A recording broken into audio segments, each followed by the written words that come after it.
Please welcome COO of Verby, Sebastian Jacob.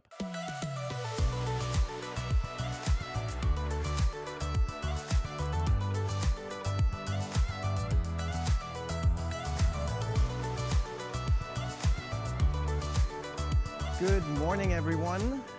Thanks for being here. My name is Sebastian Jacob. I'm with TMX Verby, and I'd like to welcome you to day 3 of our conference, of our exchange conference. We'll have another packed day of content for you all. Before we get started, I'd just like to say a big thank you to everyone who joined us this morning at the Susan B. Komen Foundation walk and/or run. Despite the fact that there was a bit of a rain this morning, there's a lot of people who showed up, so thank you for that. Also, thanks to everyone who joined us in spirit. We'll have a really great session coming up right now, where we'll talk about bridging advisor businesses to the highest level of wealth management. And let's just get started with the next session. I'm going to present the next speakers for this session who are going to join us. Please welcome Frazer Rice and Betsy Brown.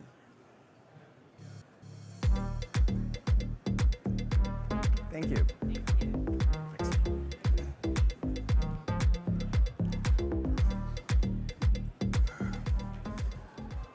Thank you very much for coming. We are here to talk about dealing with the ultra-high net worth and family offices in your practice. And by way of a little bit of introduction, I'm Frazer Rice. I'm a lawyer by background. I worked for Wilmington Trust for 16 years, and now I head up family office services for Next Capital Management, which involves shepherding 25 clients through the wilderness of their wealth management and a lot of structuring and tax. I also have a podcast around the topic called Wealth Actually. Great. Thank you, Frazer. I'm Betsy Brown, and I am the founder and CEO of a trust company. We're an independent trust company, which is a unique structure as in that we do not manage money. We work with the advisor partners here, as well as others across the country. And we're a state chartered in the great state of Tennessee, which is a very progressive state, along with South Dakota, Nevada, New Hampshire, Delaware, Alaska, and others. So excited to share more about that attraction to different trust jurisdictions as well. But we're very excited to be here. I've known Frazer for 25 years. We met when he was in law school in Atlanta. And growing up in the banking market, I kind of call it my listening tour. I moved from the transactional investment banking side to the private bank side and really made a lot of observations along the way. And we are excited to share that with you today in the way that we're serving families every day. We're kind of give you some best practice takeaways that we've kind of developed and understood over the years. But it's great to be with Frazer because my 3 teenage children actually know his voice because I listen to his podcast, Wealth Actually, in my car. And when they get in from lacrosse practice or school, they always are saying, what is Frazer talking about today?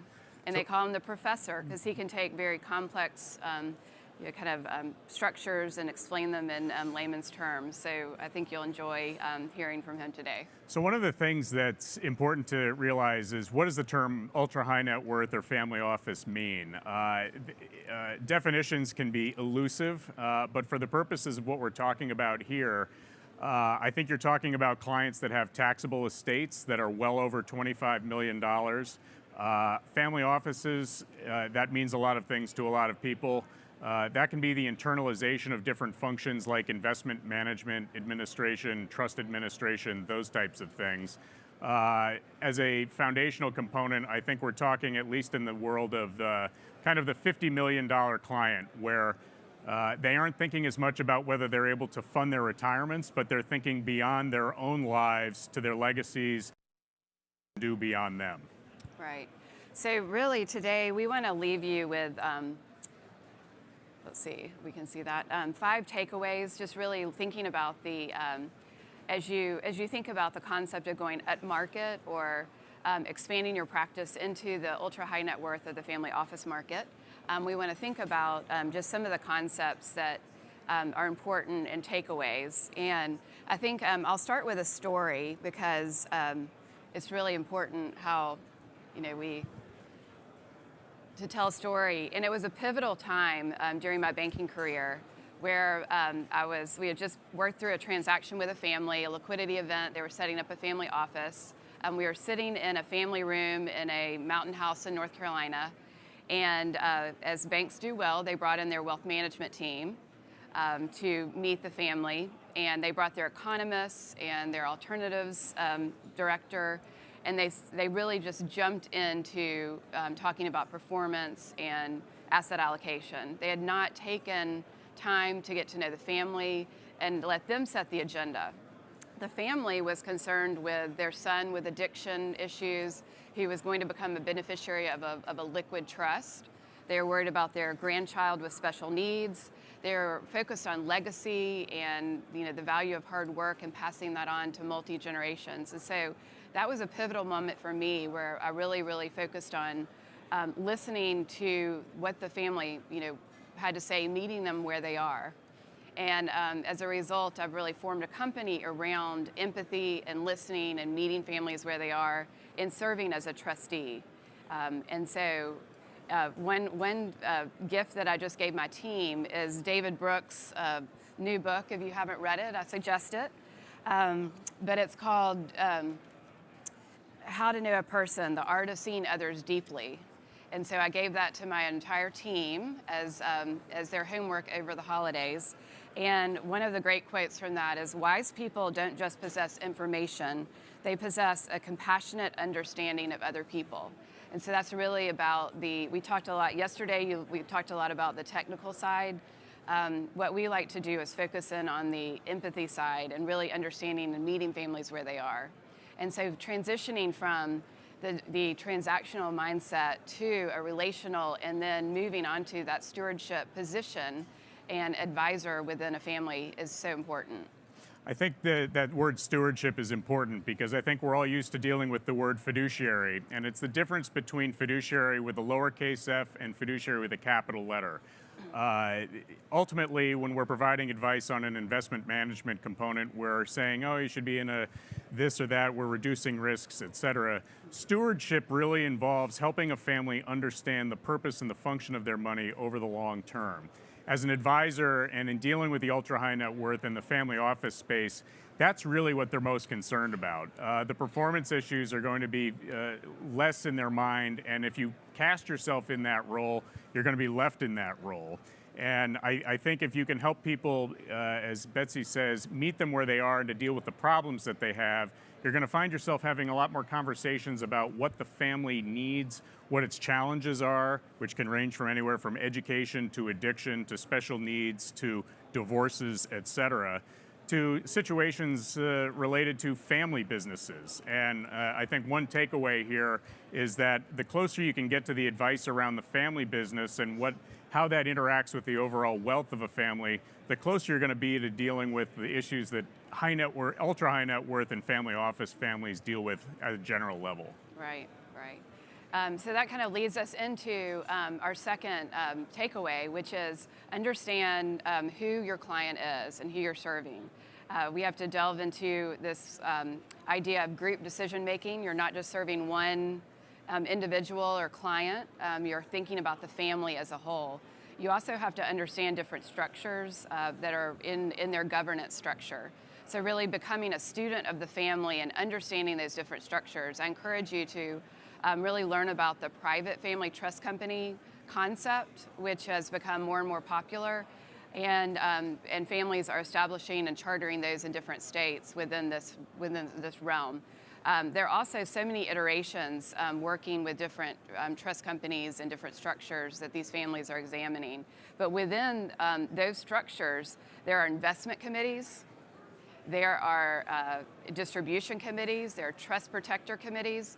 So in your seat as an advisor, it's so important to understand who you are answering to, who your client is, what are the checks and balances. In many of these cases, in a trust scenario, in a directed trust scenario that I'm so familiar with, Many times the beneficiary may have the ability to direct the trustee on who to hire to manage the assets.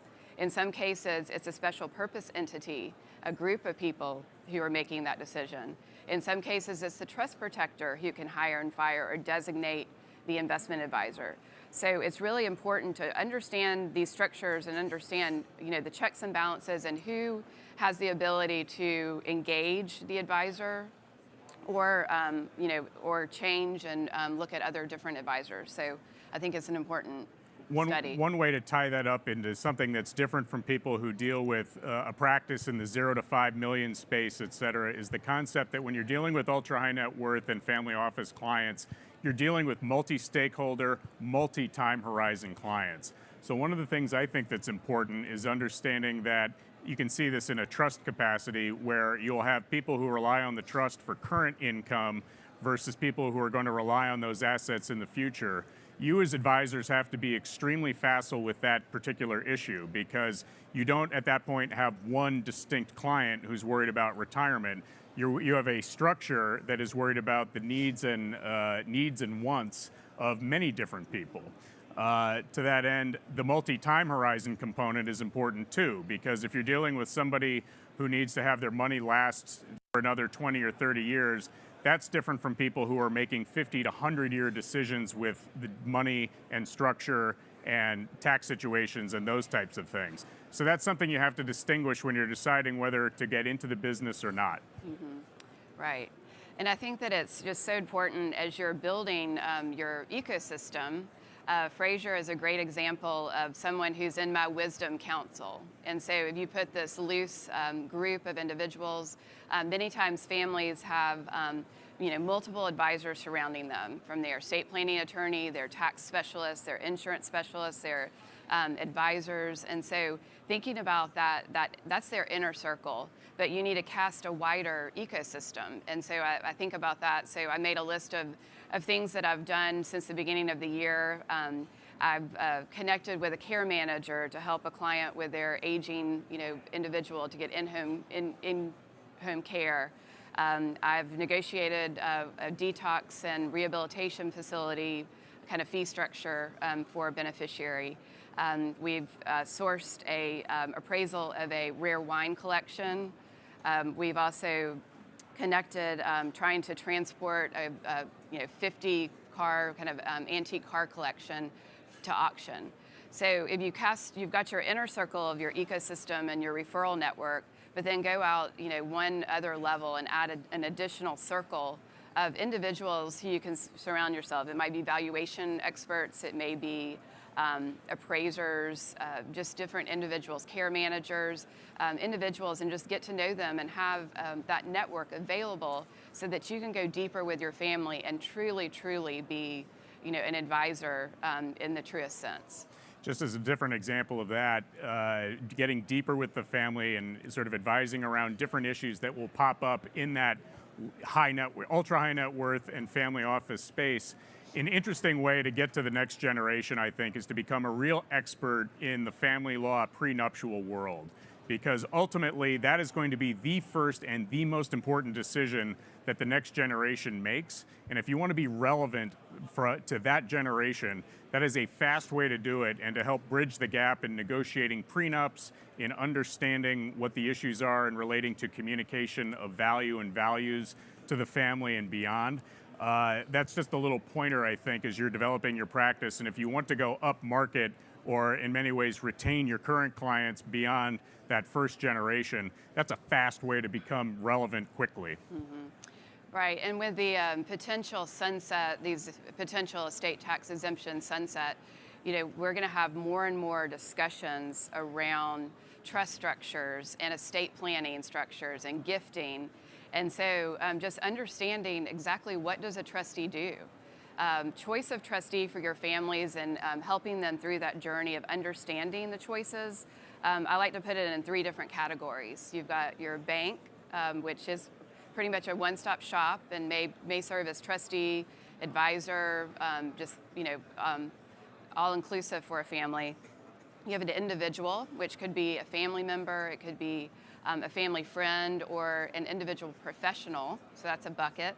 And then the concept that I built my company around is this independent trustee, which I call the best of both worlds, which is a advisor, a trustee or an executor of an estate. But the trustee is really responsible for keeping the books and records, making discretionary distributions, and then the third function, they're directed on who to hire for the investments. And so that's where we really form very, very deep partnerships with our advisor community. So really understanding what a trustee does, walking your families through choice of trustees. I love the blended trustee model where we may have an individual from the family along with a professional trustee, independent trust company, and melding those together. Something you're also going to see is to look at situs shopping, which is looking at which state makes most sense for your family member to establish a trust.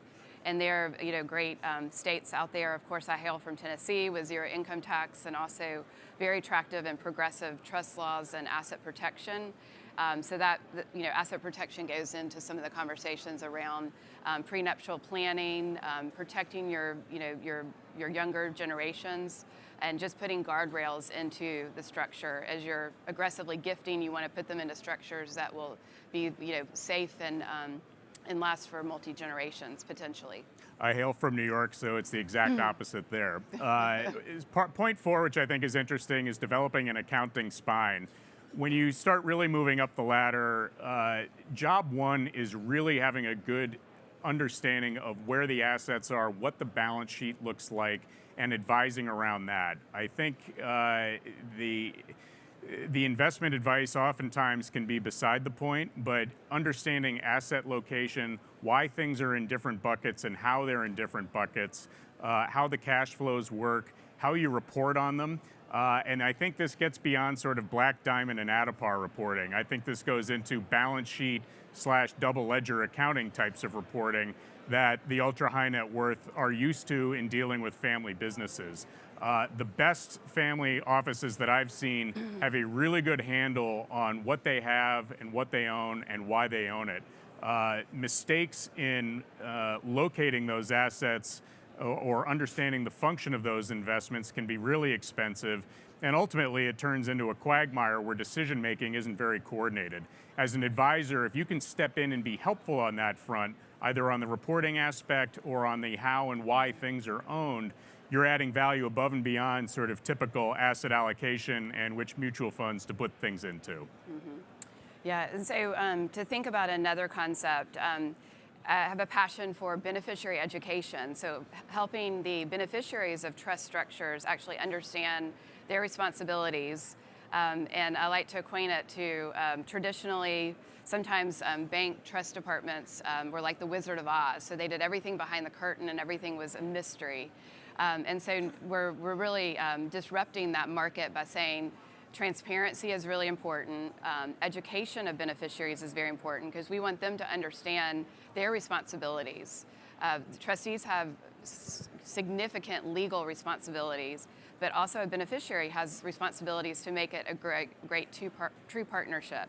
So thinking about the concept of what and how the family office operates, different concepts. One of the things that we really recommend is for advisors to join nonprofit boards, and then that may move into for-profit board experience. But it's a great way to get experience of governance structures. Go through the RFP process from a different perspective, and really, hone your skills on reading those, legal documents and helping construct and put checks and balances in place for the organization you're serving. And so I think that's a great way to get this experience and be able to share and kind of that relevant experience with the way these family offices are constructed from a governance perspective. I'm going to add on to that for-profit board experience because I think that is the secret weapon for those people who want to play in the space of the ultra high net worth and family offices. The wealth in general around this country is generated around that family business. And that is ultimately what many of the decision makers within families and family offices are concerned about. if you're able to really understand those issues, some little bits of advice that may be concurrent or separate from asset allocation and investment management, they may be the thing that turns a $30 million company into a $50 million company. That ultimately will get you a seat at the table. It is also turbocharged networking. I think that nonprofits are terrific. I think that's a great way to get involved with other folks. I think it can also be kind of an expensive way to be inconvenienced with dinners and things like that. Advisory boards where you're a part of a company are an interesting way to get access, but when you're in a full full for-profit board situation and you have responsibility for the decisions you're making and the advice that you're giving, you are leaned on by those families. And I think in any exposure to that makes you immediately slightly more relevant than most other advisors that are out there. You understand the issues intuitively about, well, do I do this with my business? Do I sell my business? I have ownership succession. I have operational succession. If you can be helpful on that front, I think that the advice in the typical wealth management space almost comes after the fact, and you're at a deeper level of trust with families that are operating on that front. Mm-hmm. That's great. So just as a final point, just learning and new opportunities for this ultra high net worth market. It's great to learn about private placement, life insurance, and these private family trust companies, because then you can answer questions of why or why not it may not be a fit for your client or your family, or what relevant pieces can we take back that may apply to different sizes of different families. But I think it's really important just to know and study those structures. I think an interesting point to that is that beyond providing, let's call it AUM advice, I think if you can graduate into the role as being part of the gatekeeping function for these families, that is something that's hugely valuable. In the private placement life insurance aspect, which is going to be a gigantic piece going forward, because that's where a lot of people in that space are going to choose to own alternative investments. Being able to help families decide what works and what doesn't in that space, I think is going to be key. Further to that point, I think that gatekeeping function, where if you can help folks make decisions around tax issues, planning issues, and be that sounding board, so that when they're going to their trust and estates lawyers and their business lawyers and their accountants, you're part of that sphere going forward. That's going to get you a seat at the table in that sort of broad governance type of structure that these folks start to operate in. Mm-hmm. Right.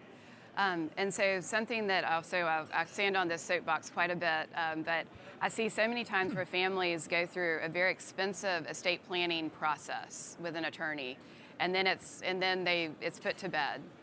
There's no follow-up of making sure the assets are titled correctly, and all the structures are working, and there's a check-in, on an annual basis to make sure that the structure is still relevant from a tax perspective and a family dynamic perspective. So just your position as an advisor is making sure that those assets are titled correctly. We just had a gentleman pass away and had a fantastic estate plan, but the assets were not titled correctly, and it came to us after he had passed away.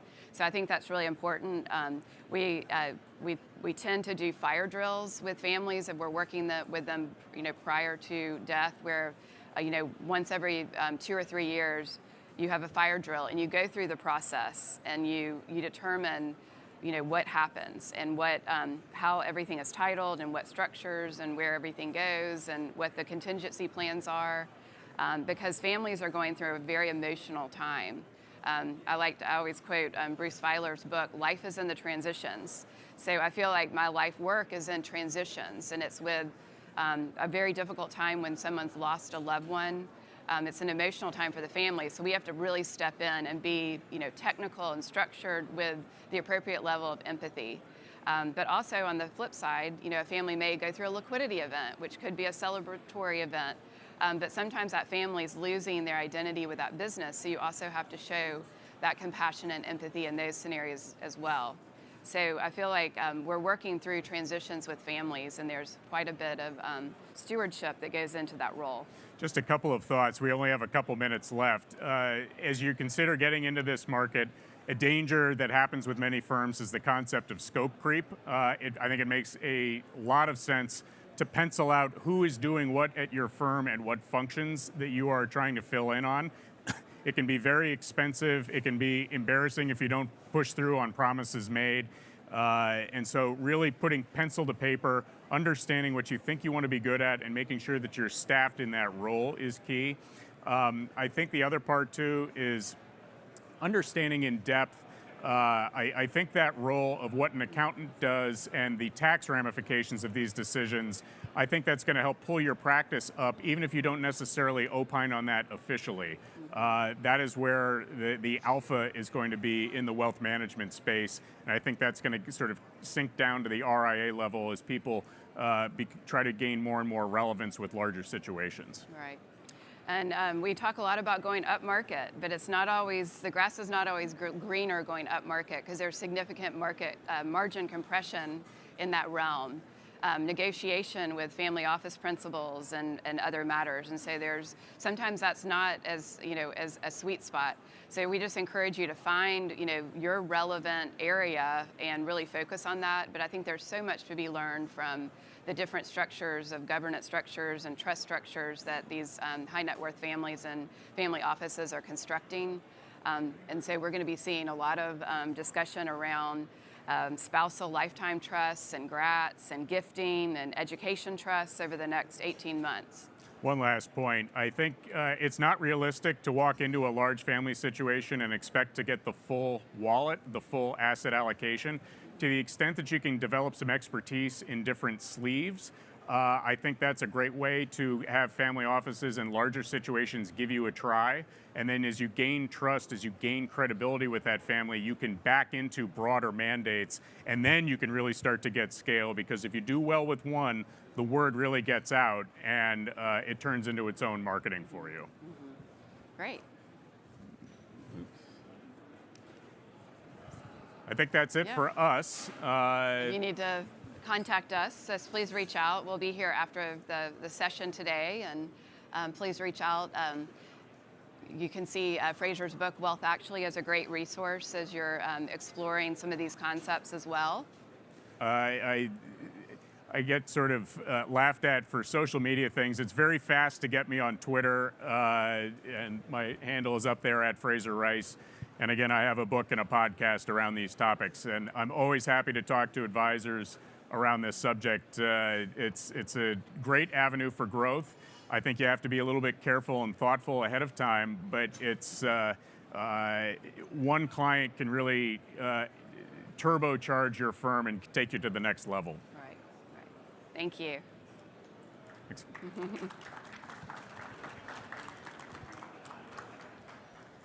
Betsy, thank you very much. Thank you. Thank you. Thank you, Frazer. Jacob, thank you. All right, thanks Betsy, and thanks Frazer for these insights and sharing your perspectives. We will dive right into our next session in the practice management portion of the conference. And the next question that we'll tackle is, how do you choose between being a top producing financial advisor and a leader of your firm? And do you even have to make that choice? If yes, how do you approach it? So we'll be joined by three experts in the field from Dynasty Financial, Quotient Wealth, and Rose Capital Advisors. Please welcome to the stage Andrew Marsh, Jonathan Blumenthal, and Michael Rose.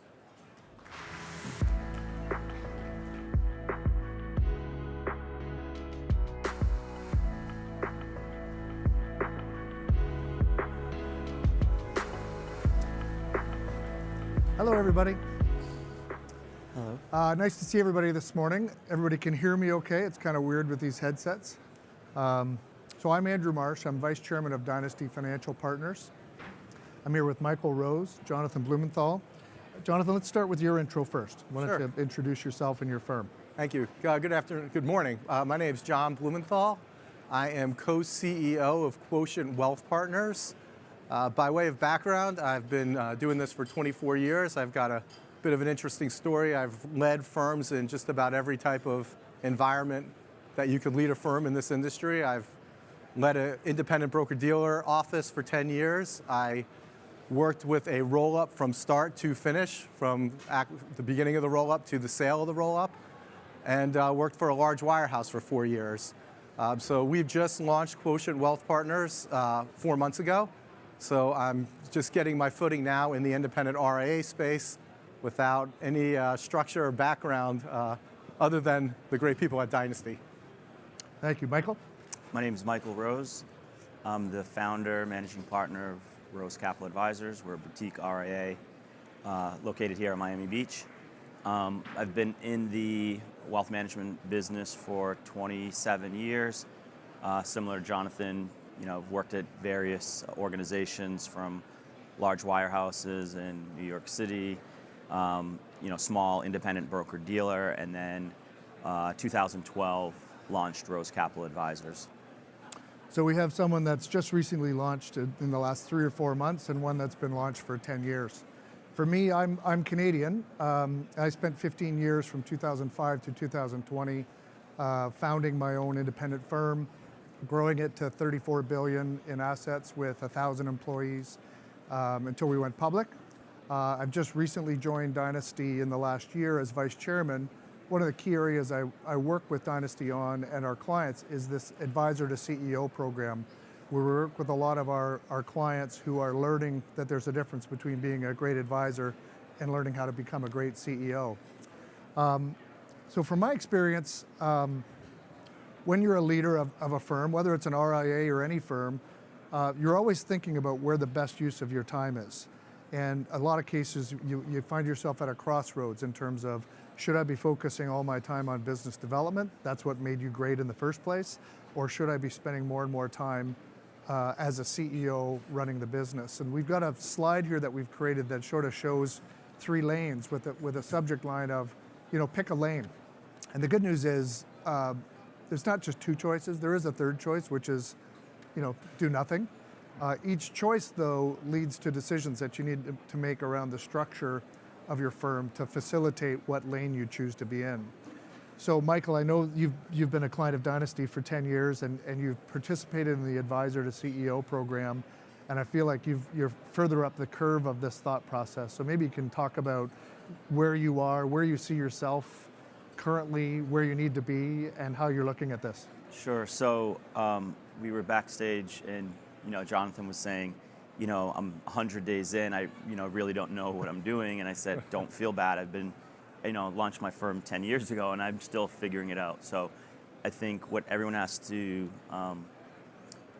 kind of embrace and acknowledge, and this is one of the articles in the Advisor to CEO program, is the article is in praise of the incomplete leader. And basically, you have to acknowledge that there is no such thing as a flawless leader, just like there's no such thing as a flawless employee. So you identify, what your strengths and weaknesses are, and you form and collaborate this distributed leadership group. So, we're a small team, we're 10 people, and every one of those individuals I empower and lean on to do different things. So, I'm at a point where, I do have to pick a lane, and we've actually conducted for the first time, we've done client surveys, in the years past, and sometimes it's uncomfortable because you're not sure what a client's going to say, what do they like, what they don't, but that's how you learn and grow. And we did that for the first time with our team. So I think it's important to figure out what your team wants as well. And right. One of the things I asked was, listen, I don't have all the answers. If you want, we can do an executive search and bring in a leader, and I can, focus on the other things. But one of the things we found out is we don't want that. We're a small firm. The culture is very important. Bringing someone in that doesn't know, how we do things might just completely change things. So I think where I'm picking on is to focus on the leadership, the culture of the firm, but still do some of the business development. Yeah. So you're not consciously delegating the leadership right. part. And this is where it's really important to be purposeful. At that crossroads, you're always thinking about, should I be here, should I be here? And you never feel good about yourself because you feel like you're neither here nor there. So to have a conscious decision of pick no change, that then shows you that here's the organizational structure that you can have underneath you to support that decision. So good work. Okay, Jonathan, you're 4 months into figuring out which lane you're in, let alone which state you're in or who your clients are. Yeah. So how are you looking at this? Well, we're in an interesting environment because although we're 4 months in, we have over 4,000 clients and we're in 5 different cities. So there's a lot of plumbing that needs to go into this business to get it operational. Most firms are built organically over time, where coming from a wirehouse environment, we were able to bring 90% of our team and 95% of our clients. So luckily for me, I've got a co-CEO who we've actually sat down and defined our roles. Both of us were rainmakers. We have very lofty organic growth goals, and we had to evaluate how we're going to spend our time. And ultimately, what we did is we bifurcated the roles, where my partner ended up taking on the traditional CEO organizational roles, and I took the role of driving growth. And in order for us to hit the goals that we have, one of us needs to be out in the field and not only producing, but leading our advisor team by example, which is what I've tried to do. Thank you. One of the things I struggled with, because my company started from 0, and then we went to 50 advisors and ultimately had 200 advisors and 17 offices across Canada, is that, along the way, my evolution as a leader, I had to pick multiple lanes at multiple points in time. But each time I picked a lane, I realized I had to do that for the benefit of the firm, knowing that there was something that I personally really liked to do that I was going to leave behind.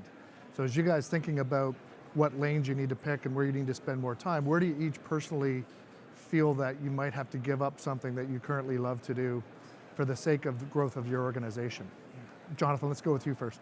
For me, I've always been a grinder. So our firm is a one client at a time, high volume growth type of firm, and I've always enjoyed being the top producer. And what I've got to come to the realization is that I can't continue to just produce. We've got to run an office, we've got to run a firm, and I've got to be able to take a step back. I've also got to remove myself from client relationships. Any advisor knows that, who's been doing this for a long time, is that you build very personal relationships with your clients, and it's not easy for the client or for you to pull yourself out of that relationship to run your team and to run an enterprise. And we'll be at $4 billion in AUM here pretty soon, and we're looking at expanding into a couple other cities, and that is going to require my time away from my clients. And that's been the biggest challenge for me, is that the work that I enjoy doing is sitting down at the kitchen table with a family and helping them build their financial plan. And I'm in this transition phase right now where I just can't do that type of work anymore. So that's been the toughest part for me, just giving that up. Yeah, great example. Michael? Yeah, basically the same as Jonathan. I enjoy developing relationships, helping create financial plans, achieve great outcomes for our clients. That's always what I've enjoyed doing. But as you evolve and you have other people on your team, I think it's important that we definitely have a team approach. So, it's not like I'm the only one, driving those conversations, whether it's the initial planning meeting, whether it's ongoing reviews. I think it's been hard to let go sometimes, but in order for us to scale and leverage, that's what's required. Yeah. So I'm the one that drives the culture of the firm, new initiatives, and then there's all the day-to-day stuff that I really don't enjoy doing, but the people have spoken and they say they don't want someone else doing that, so yeah. It falls upon me. So I take that. I take that responsibility seriously. One of the things I realize, both looking at myself as well as all the CEOs in the Dynasty Network and 30 years in the wealth management business, is we're all a bunch of control freaks, right? And so we know what we're good at, we know what got us to where we are, but to get us to the next stage, we have to give up that control in so many ways. And I see it, I've seen it with myself, and I've seen it with so many other people. do you feel as you give up control over everything, whether it's being at the kitchen table with clients or other aspects of what you feel like you have to give up to move forward, do you feel that you've got the team around you and the right support, whether it's the right team, but more accurately, the right structure that will allow you to make that shift? Or what changes do you think you have to make to really embrace that lane that you're heading towards? So one or two things.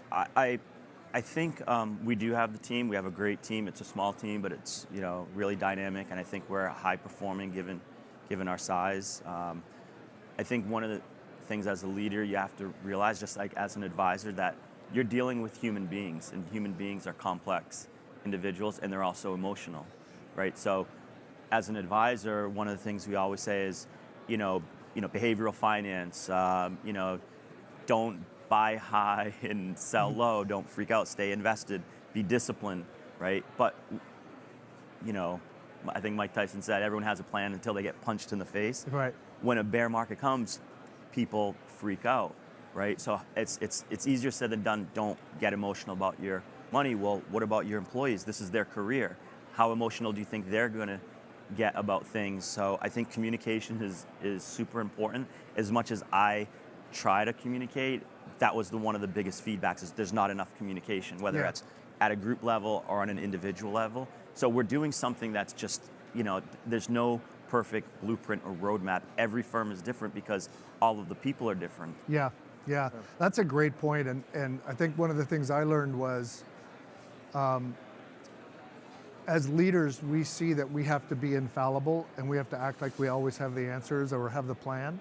And as I learned to trust the people around me was, the more vulnerable I was in terms of saying, this is what I'm struggling with, like this is where we have to get to, but I'm struggling with this, the more people appreciated being brought into it. And so that's something I'd recommend is that, share with your team what you're going through and which lane or that you're struggling with or that you're trying to get to. How about you, Jonathan? Like Michael, I'm very fortunate. I've got a great team around me. So I've got 40 employees, 25 have been with me for now 4 name changes. So 4 name changes of the business, but the same management team in place. Our chief investment officer has been with us for 15 years. I've been with the same business partner for over 20 years. So the biggest struggle for us right now is coming from these larger institutions, trying to maintain culture spread out throughout the country, trying to keep people together, trying to keep people not feeling like they're isolated and alone in their own office. So we've spent a lot of time really trying to bring our culture together. I think that coming from the environment we're in with the large wirehouse, everyone was kind of in their own lane, and it was more the culture of the big firm as opposed to a smaller independent firm. So we're 100 days in, so we're still learning, but we're spending a lot of time just giving people a voice and allowing them to give us the feedback of what type of guidance and what kind of solutions they need in order to be successful. Yeah, I love that. I mean, I think that's where it's so important to look at these lanes, and that you realize as you grow, the things that just, when you start out, the things that just happen because it's a small group of people or you're in the early stages of building your business, things like culture just happen because there's 5 partners in a room, and of course you've got great culture because the energy's there. But as your business grows, and as my firm grew to 1,000 employees, culture isn't something that happened accidentally. It's something that you're doing on purpose. Do you each have something that you realize you don't want to take for granted that was happening just by the organic nature of starting your firm? And is it something that you're now saying, well, I really don't want to lose this, so we actually have to do things that are more purposeful or have someone that's more accountable? Can you each think of an example for your firms on, and obviously culture is a great example, but something other than culture, what is it that you don't want to lose that you actually have to be purposeful about going forward? Well, coming from, again, just from our perspective, we're coming from an environment where we really weren't allowed to be aggressive. In that large wirehouse, large compliance environment, our people got pretty complacent. So right now I've got a team of Green Berets who haven't been in battle in 5 years. So I've got to retrain them, reteach them to be aggressive and retrain them on how to grow and develop their businesses in an environment where they're not very restricted. So I've got great sales guys who have done really well in their career, but as we all know in this industry, especially with recurring revenue, it's very easy to get comfortable. And one of the things that we did when we launched Quotient was we allowed everyone to buy in as partners of the firm so that they have not only motivation to grow their own personal wealth, but motivation to grow the business. But the way I've been trying to lead is just to lead by example, to try to challenge them to outwork me. If I'm the CEO and we've got a webinar, put more people in the webinar than me. So that's the approach I've taken, is I've just tried to lead by example and get back to my roots of grinding. You know, none of us have had to do it for a long time, so it's just retraining yourself to get into that mindset. Yeah, so you and I've talked about this, like how to reverse that domestication of animals, yeah. to make them wild animals again and hungry and get them going. And I think leading by example, making them owners with skin in the game are two great strategies. How about you? How do you see, something you've got to really focus on more purposefully? So, I mean, again, we're a small boutique firm. One of the things, that has been told to me is, culture is what happens when you're not in the room. Yeah. So, I think we have a great culture, but again, we'll have to speak to what your employees say. Everyone has a different opinion of that. But I think our biggest asset is also our biggest hurdle is that we are a small firm. So sometimes it's great because we're very laid back and we don't have like all this red tape, bureaucracy and things like that. But then people want certain things. I'm like, well, I don't have like a huge HR department that does all of these things. And, equity ownership, sharing an enterprise value is something that we're going through. And that is the biggest challenge because, I want everyone to feel like they're on this same journey as me and it's not just me that's benefiting. So that's very important to me. So that's probably our biggest challenge right now, is just figuring out how do we align everyone's interests where we can, take it to the next level. Yeah. And it's so fascinating that, at Dynasty we have about 60 firms that are clients, and I've been meeting each of the CEOs and trying to get a sense of where they're going, where they want to do with their business, and where I can help as a mentor and coach. And I found it quite funny in some circumstances where a firm would say, well, we really want to grow, but we don't want to add any more people because we don't want to screw with our culture. So you kind of see the opposite effect that they have there. As you look, each of you guys look out 5 years, 10 years, thinking about your current structure and how you're thinking about picking a lane. Do you see an inflection point where you won't have a choice, but to like Michael? I know you're in the middle. Jonathan, you've got a partner in each lane, right? And I think that's a really cool setup. Do you look out 5 years and say, so first question is, where do you see your firms in 5 years, 10 years? What are you building? What do you want to look back on?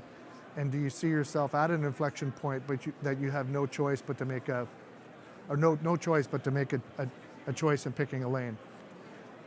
So I know that's a weird question, but maybe talk about what your mission is, looking at 5, 10 years, and do you have the current structure to get you there? So for us, our long-term goal is to build a national RIA. I came from an environment where we joined a roll-up in its early stage, and we went through the process and ultimately watched it get sold. And you learn a lot in that process. You learn what they did right, and you learn what they did wrong. So we've got a vision of what we want to create as a national brand, but we also want to be very mindful of the fact that most of the acquisitions, in my opinion, that got done today are with advisors that are looking to cash out, that they're not looking to grow. They're looking for a check. And what you end up with is a lot of dead weight. And so our goal is to be very, very selective in how we expand, how we grow. Right now we're in a process. I think the biggest challenge in the industry is organic growth. You know, 10 years ago, if you asked me what the easiest part of my job was, it was growth. You know, people answered the phone. You can guerrilla market. If you did enough volume, you were going to create enough activity. And that's just not the world we live in today. So we've got to be a lot more creative in terms of how we grow the business.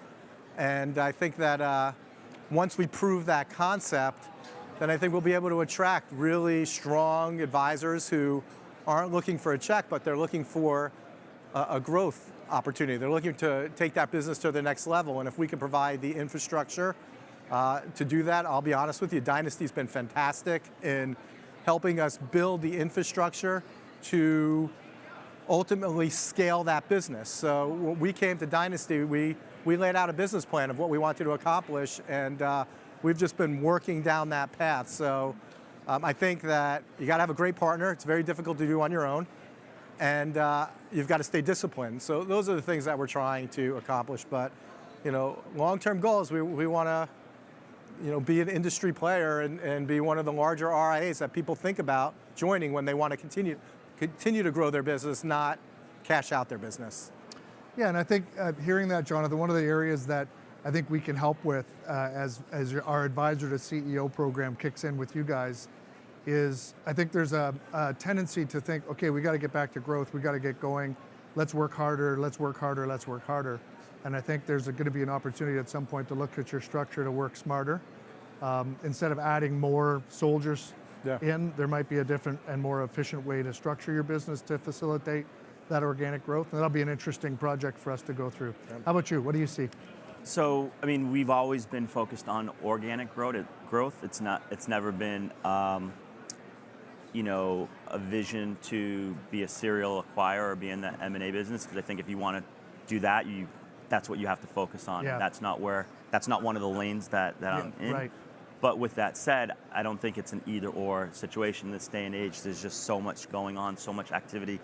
We get calls a lot. So I think it's not whether that I'm actively seeking M&As or tuck-ins, but you have to be ready for that. Right. Where to be opportunistic. If an opportunity comes along and it is a good cultural fit, then yes, we're ready to take that on. So I do see myself in the next 5 or 10 years, you know, picking that lane, but I think very strategically and very thoughtfully, not just like, hey, I want to go out and acquire as many teams as I can, but I think you have to be ready for that. You have to be ready for it, yeah. Okay, we have 45 seconds left each. One last piece of advice from each of you for any leader out here that's finding themselves at these crossroads. Jonathan, you go first. Now you're at 30 seconds. I think just defining your role, because if you're in a place where you're looking to build, expand, grow, if you get too bifurcated in your responsibilities, then you don't accomplish anything. So what we've tried to do is define what our objectives are as leaders and stay in our lane. So this was a perfect topic for me because it's exactly what we've been working on with Dynasty over the last 3 months as we've launched our firm. Thank you. You have 45 seconds. So I think it just goes back to what I said at the beginning. Just embrace the fact that, you know, there's no such thing as a flawless leader. We're all imperfect, but to acknowledge your strengths and weaknesses, you know, put people on your team and delegate for whatever their strengths and weaknesses are, and just understand that you're, you know, as we say in the program, you're on this foggy road, right? So it's like constant, you know, you're not sure which way you're going, and that's just understand that that's okay. Everyone's going through the same thing. There's no. It's a great line to close it off on, and my 15 seconds is, as leaders, we're all on a foggy road, right? Are we going straight? Is the road turning left? Is the road turning right? Our jobs is to make sure we've got the right people around us, the right vision, the right structure to accomplish anything we set out to do. So I'll thank you guys for joining me today. Yep. Thanks everybody for listening in. Wish everybody a great conference. Thank you. Thank you. Thank you all for the time. Great job. Yeah, nice job. Thank you, guys. Thank you. Thanks for an excellent session. Absolutely. Thank you very much. Thank you. All right, look at how the room filled up. We are now going to dive into a topic that I think is very much front and center for so many of us. We're going to talk about Bitcoin ETFs, and we will cover how Bitcoin ETFs bridge traditional finance and the crypto world, and we have a few really high caliber experts here that are going to share their perspectives. Please welcome to the stage Eric Balchunas, Matt Hougan, Steve Kurz, and Dave LaValle.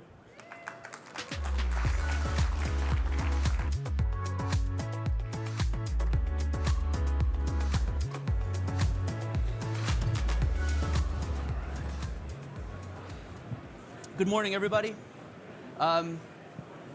Welcome to the Bitcoin panel. They called this the gloves are off. But honestly, we're kind of all on the same team here. We're very happy that they approved the ETFs. And so I get some tough questions. And by the way, you guys have access to a QR code on your table or somewhere. If you can put questions in. And we're going to have the Slido up here as we talk. And if I see a really hot question, I'm going to cancel mine and go right to it. So please use the Slido. We want to get you guys incorporated in here. I want to thank also Exchange just for having this panel and letting me moderate it. I've been knee-deep in this issue for the past 6 months, obsessed, really. It's been great. And so we'll take it just real quick, introduce our panel, just 10 seconds. Go ahead, Dave. Sure. Dave LaValle, Global Head of ETFs at Grayscale, the largest crypto asset manager in the world. All right. Matt Hougan, Chief Investment Officer for Bitwise. Oh, wow. Man, tough there crowd. you go. All right. We got a crowd. Steve Yeah. Kurz, founding partner of Galaxy Digital, head our asset management business, which is a $5.2 billion crypto-focused asset management company. All right. That's why Matt always won the new ETF pundit competition. It was a home game for him. I thought it was always stacked. No offense. All right. Let's start with Grayscale. Look, before we get into the tough questions, I just got to say thank you. You fought the law and won. You proved the song wrong. Let's give this guy a round of applause. He beat Gensler. Not many people can say that. And so, look, this is a big deal. I was never a true fan of Bitcoin. I think it's interesting. I just thought ETFs give people the best possible deal. So I was always bullish and optimistic on this. So, Well, hang on. Before we start, I got a present for you. oh, look at that. Oh, wow. You trying to butter me up? So Oh, nice. there we go. Oh, look at this. Still no Bitcoin ETF. Okay, background. I custom made 2 shirts for me and Nate Geraci, the 2 maniacs who were that obsessed with this 2 years ago, that just said, and still no spot Bitcoin ETF, because we kept seeing stuff get passed through the SEC that was crazy, like triple leverage, energy miner small caps. And, stuff that was like really wild. And then we'd go, and still no spot Bitcoin ETF, or even Bitcoin futures, and still no spot Bitcoin ETF. We knew this would be a better deal for investors, and so it kind of irked us for many years, as it did everybody. Just talk about, real quick, take us to the final few days. Yeah, sure. Were you ever worried it wouldn't get approved? What was it like? Are you biting your fingernails? Just go through that a little bit. Well, first of all, we appreciate the accolade and the thanks. And yes, we sued the SEC and we won. But this is really a broader story about the entire industry showing up. This was very unprecedented in the sense that we had, 11 issuers come to market on the same day, and that was super exciting. And this was the most hotly anticipated ETF launch in the past decade. I think we could all agree on that. But this is really a broader story of the entire industry showing up. That's market makers, that's authorized participants, that's exchanges, that's our council, that's custodians, that's administrators showing up and actually really making this happen.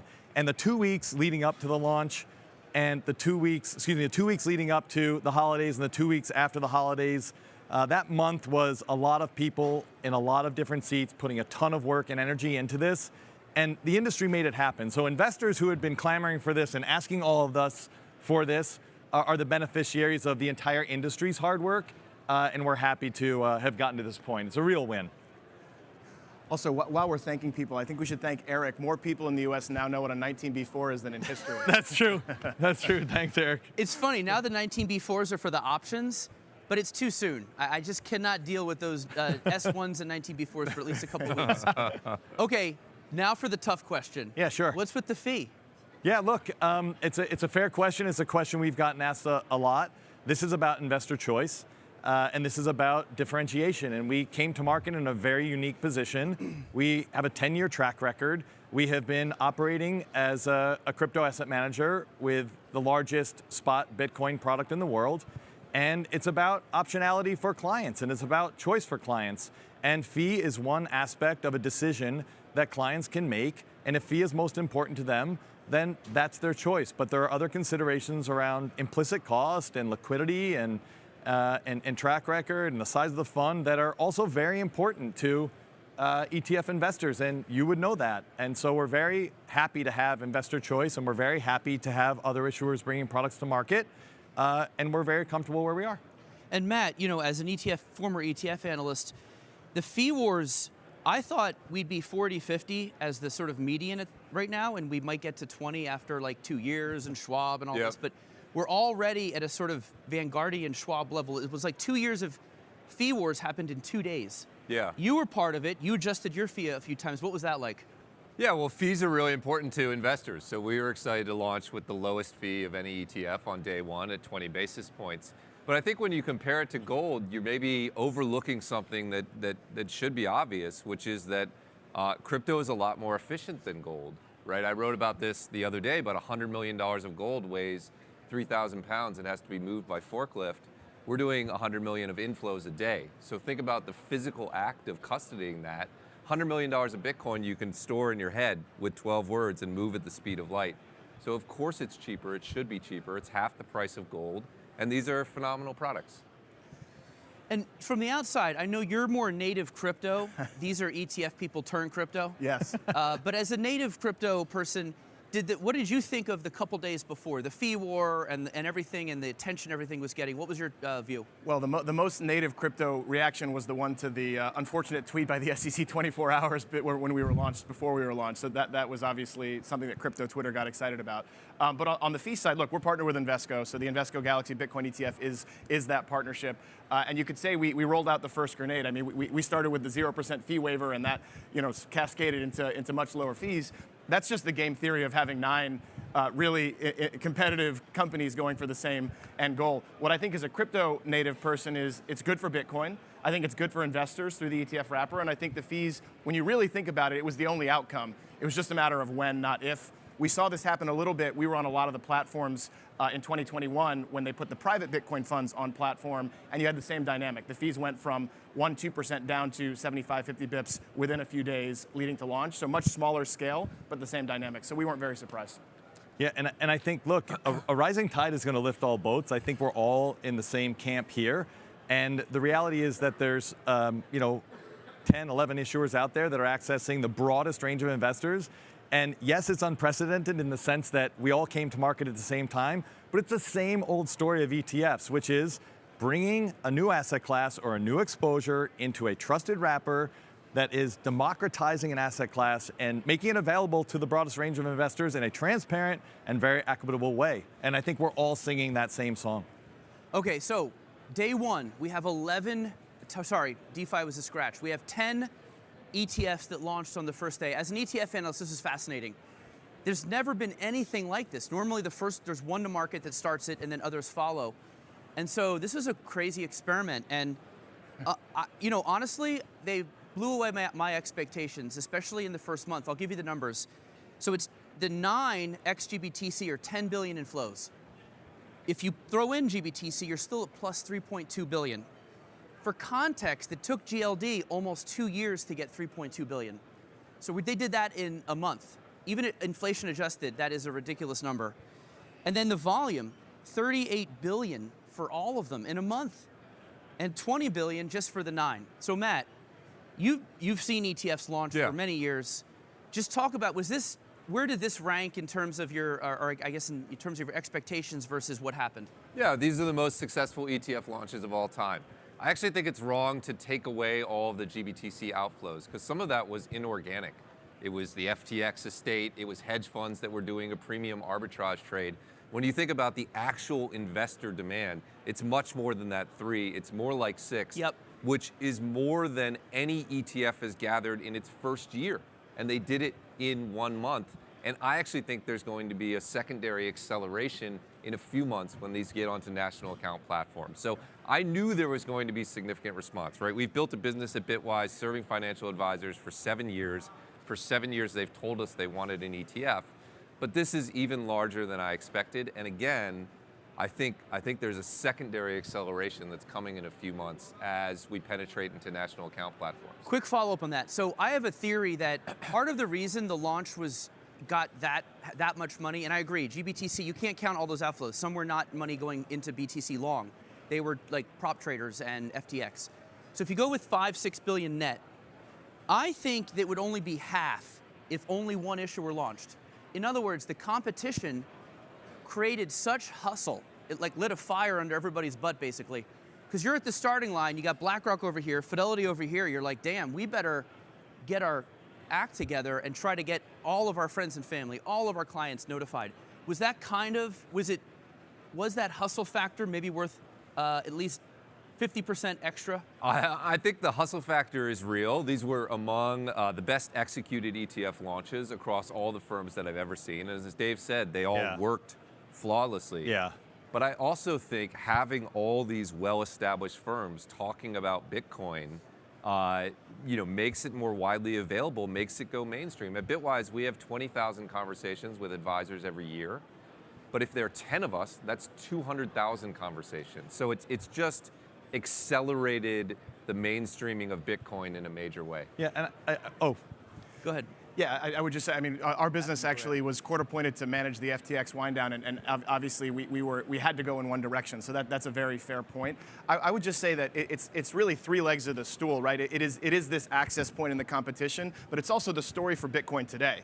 Right? The Bitcoin has idiosyncratic fundamental reasons why this year it makes sense to own Bitcoin. There's the halving, which is a programmatic supply reduction of Bitcoin. And then you also have a macro environment where rates are moving in a certain direction. We've gone the other way on M2, and historically, that's been a really good environment for Bitcoin to grow. So the story and the fundamentals matching the access, all those three together, it's really hard to unpack any one. That's why we're just getting started and why there's a lot more flows to come. So I would just say, we didn't need any other firms around for us to hustle. We were hustling as hard as we could possibly hustle. We appreciate that some of the largest institutions in the world, and you mentioned BlackRock and you mentioned Fidelity, but some of the largest banks in the world are underpinning, what has to happen for this product to be properly traded and efficiently traded. And, it's an incredible validation for the asset class and a validation point for Bitcoin more generally. And the ETF has long brought an exposure to market and had the ability for investors to experience it in a much more efficient way than they can experience the underlying asset directly. I mean, how much have we talked about in the past 10 years about, fixed income ETFs and the ability to trade fixed income ETFs on, single basis point spreads, when if you were to trade, the broad basket of those, bonds, it would cost you hundreds of basis points. This is another example of incredibly tight spreads, incredibly efficient, trading of an ETF in an asset class that otherwise is a little bit confusing for people sometimes. Yeah, I would say the premium discounts, or what we call the arbitrage band, is pretty narrow. Pretty soon, I thought, again, everything I thought would take like a year or months took days. Or weeks. Yeah. Let's go over to Matt. One question I get, that How a Bill Becomes a Law cartoon that we used to watch as kids, at least if you're from my generation. How does a purchase of a Bitcoin ETF become Bitcoin stored with Coinbase? Take us through the exact route that order goes to become BTC purchase. I get that question a lot on Twitter. Yeah, sure. Actually, different firms have different approaches, but I can describe what we do at Bitwise, which I think is best in market. These are all cash creates. So let's say on day one, we got $200 million of cash into BITB, which is our ETF. What happens next is at the end of the day, we reach out to Bitcoin trading counterparties. These are firms like Jane Street or Macquarie or DRW, et cetera. We have 6 of them, and we put them in competition for that whole lot or portions of that lot. So one of them will tell us it's 5 cents up, it's 4 cents up. We'll put them in competition until we get the closest price. And we've gotten incredible execution, single basis points above where the price is set on huge amounts of Bitcoin. Once we agree with the trade, that trading counterparty will deposit the Bitcoin with our custodian. And then once we confirm that it's in there, we'll release the cash to them. So the Bitcoin's never on exchange, it's never in transit, it's always secure in cold custody before it's in the product. And again, you mentioned premiums and discounts. That's where this is reflected. You can see there's some variation in the different ETFs. We're proud to be almost at the tightest premium discount to our net asset value. I think that's reflective of how we trade, but they're all doing a good job.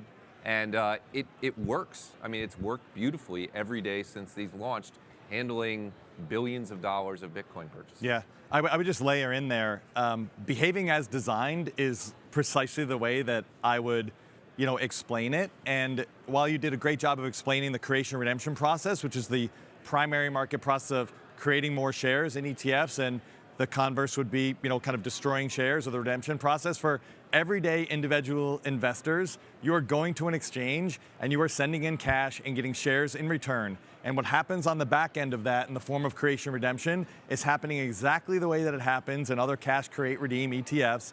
It's behaving totally as designed, as expected, in incredibly tight range. But for investors, you're going to be transacting on exchange through your brokerage accounts, just like you're transacting in other stocks, in other ETFs, and you should just seek a lot of comfort in the fact that the creation redemption process is actually really working really efficiently. But I wouldn't diminish the importance of where you source the Bitcoin for these ETFs. And the idea that every one of them is the same is just not true. And I understand the point, and we shouldn't make it too complicated. But between Galaxy and Invesco, we operate in more jurisdictions with ETPs than any other issuer, and we've learned a lot from that process. The Canadian process in particular is a cash create process. And last year, our fund tracked 1,000 basis points, 10%.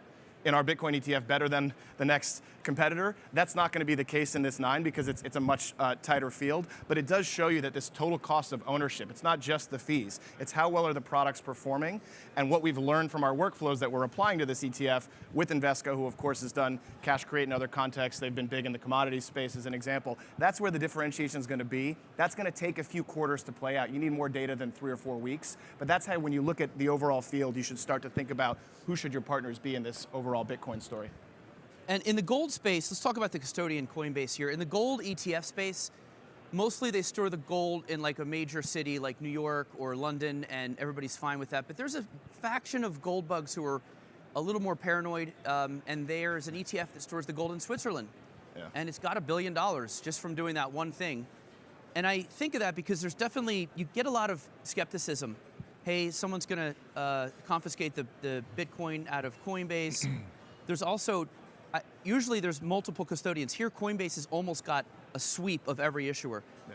I guess I'll start with Matt. How is Coinbase doing so far? How do they secure the Bitcoin, and will we see competition? Yeah, they're a phenomenal custodian. I think that's why they won the majority of the market. They're the largest institutional custodian in the world. Importantly, it's a separate bankruptcy remote legal entity under New York State trust charter law. It's not the same as the Coinbase on your app. They're doing an amazing job. They have insurance in place. There's a reason they won all those things. The ETF innovation machine knows no end of hunger. So of course there will be people who try to differentiate by using 3 different custodians or 4 different custodians or custodians in Singapore or custodians in Switzerland. Of course that's the case, but these are highly regulated custodians, gold standard, using processes that have custodied billions and billions of dollars for multiple years. Bitwise has been working with Coinbase for 7 years. Yeah, I think people can have a lot of confidence in the way custody is set up around these ETFs. But back to it, it's investor choice again. And I remember having conversations around, gold ETFs and people saying, why would I ever, own a financial product when I can, have the gold in my own possession, in my own vault, in my own home? And I said, you can. And that's great if that's what you want to do, but you could also have some in your vault at home and you can have some in your portfolio. And so it's about investor choice, it's about innovation, it's exactly what the ETF industry has done. And we look forward to that competition and that innovation on a go-forward basis, but I would agree with everything that you said about Coinbase, our custodian as well. Okay, let's talk about sort of how Bitcoin is sold to the boomers and the financial advisors out there. Because this is interesting, right? Because on Twitter, I deal with a lot of, frankly, maniacs from the crypto world. And look, they're looking to retire at age 30, and this is a big deal for them. They want 10% returns a day. And for a lot of them, Steve, I'll go with you because you're native crypto. So Larry Fink says, hey, this is digital gold. It's a very sort of easygoing pitch. But I want to read you a tweet from this guy at BTC_freedom. He might be here. If you're here, this is your tweet. He represents what I think is a whole faction of Bitcoin. They see this happening. Here's how things are going to play out. The halving in 67 days. BTC surpasses the market cap of gold. Game theory between countries start. Every central bank starts to print. BTC gets seized on exchanges and ETFs. Self-custody becomes illegal. CBDC gets introduced. Plebs move to countries that allow BTC. Woke people lose trust in the CBDCs. BTC becomes global money. Okay, you can't tell that to an advisor, right? So- That's not going to work, right? So I was a hedge fund guy before I was a crypto guy, so hopefully I can put some context on it. The crypto guys actually think Galaxy is more traditional finance than crypto people, and we've been trying to translate some of this. I would say that's one end of the goalpost. It gets to the under the mattress crowd, and I think it's fair and fine that exists. Look, what we have said many times to the crypto community is Bitcoin as a network and what it can be for the world, and Bitcoin as a financial asset and what it can be for portfolios are not mutually exclusive, and they don't have to be at odds with each other. So they need to disabuse themselves of that notion.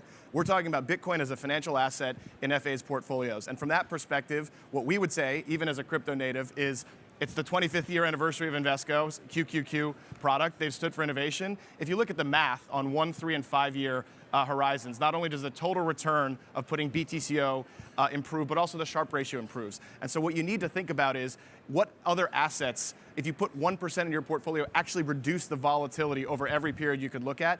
That's the only way to think about this. That's what I would say to whatever the @Twitter handle is. And what I would say is it's great for his Bitcoin that's happening, and he should probably, maybe get some sleep.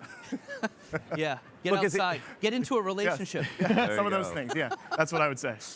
Yeah, I mean, look, it's also I'm no economist, but there's a simple supply and demand equation here where we have a halving that's coming up that is going to reduce the supply, and we have a massive shift in the demand profile, which is that this opportunity in the form of a Bitcoin ETF is in the hands of millions and millions of more investors, or 30 trillion in assets in the advised market.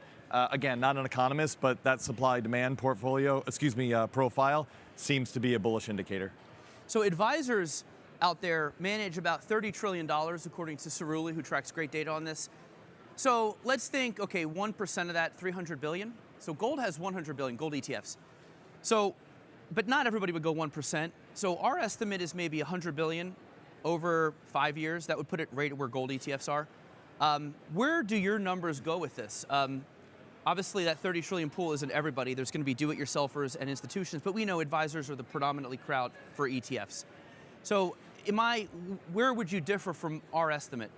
We'd probably take over that time period. We'd take the over because it is that big $30 to $50 trillion market. But what we've observed as a crypto company globally is that in APAC and in LATAM and even in the Middle East and Europe, there has been a lot of bad behavior in crypto. The idea of regulated U.S. infrastructure and brands and all of the banks that go into these products is exactly what those regions, which have growing economies, want and need to access Bitcoin. The hedge fund community in the U.S. is very large. Once the financial bells and whistles get added on top of the Bitcoin ETFs, you're going to see the hedge fund community participate. Many of these people have done the work on Bitcoin, but their risk manager doesn't let them own the underlying crypto because their investors don't want them to store things in a wallet. And so the ETF will be a tool in the toolkit for that, and that's a multi-trillion-dollar industry as well. So I think it's kind of all of the above.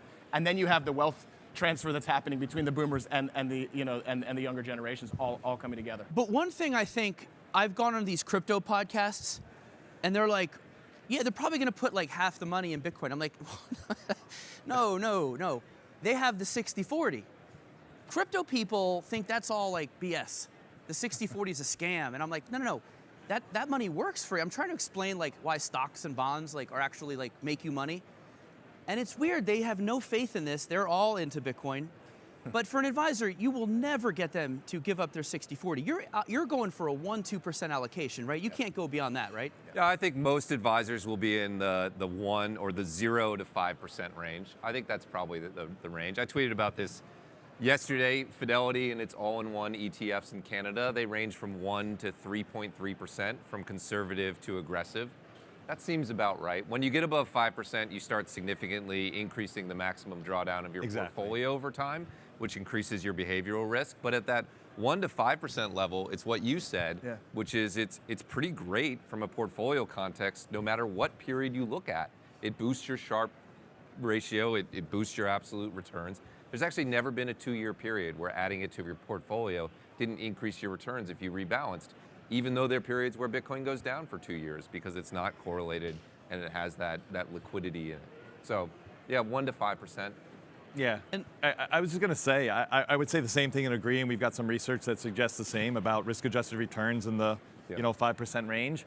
But I think I would challenge your point a little bit about the wealth management kind of opportunity in the 30 trillion in assets, because I think we all recognize that ETFs can behave and can be utilized as more than just an investment tool.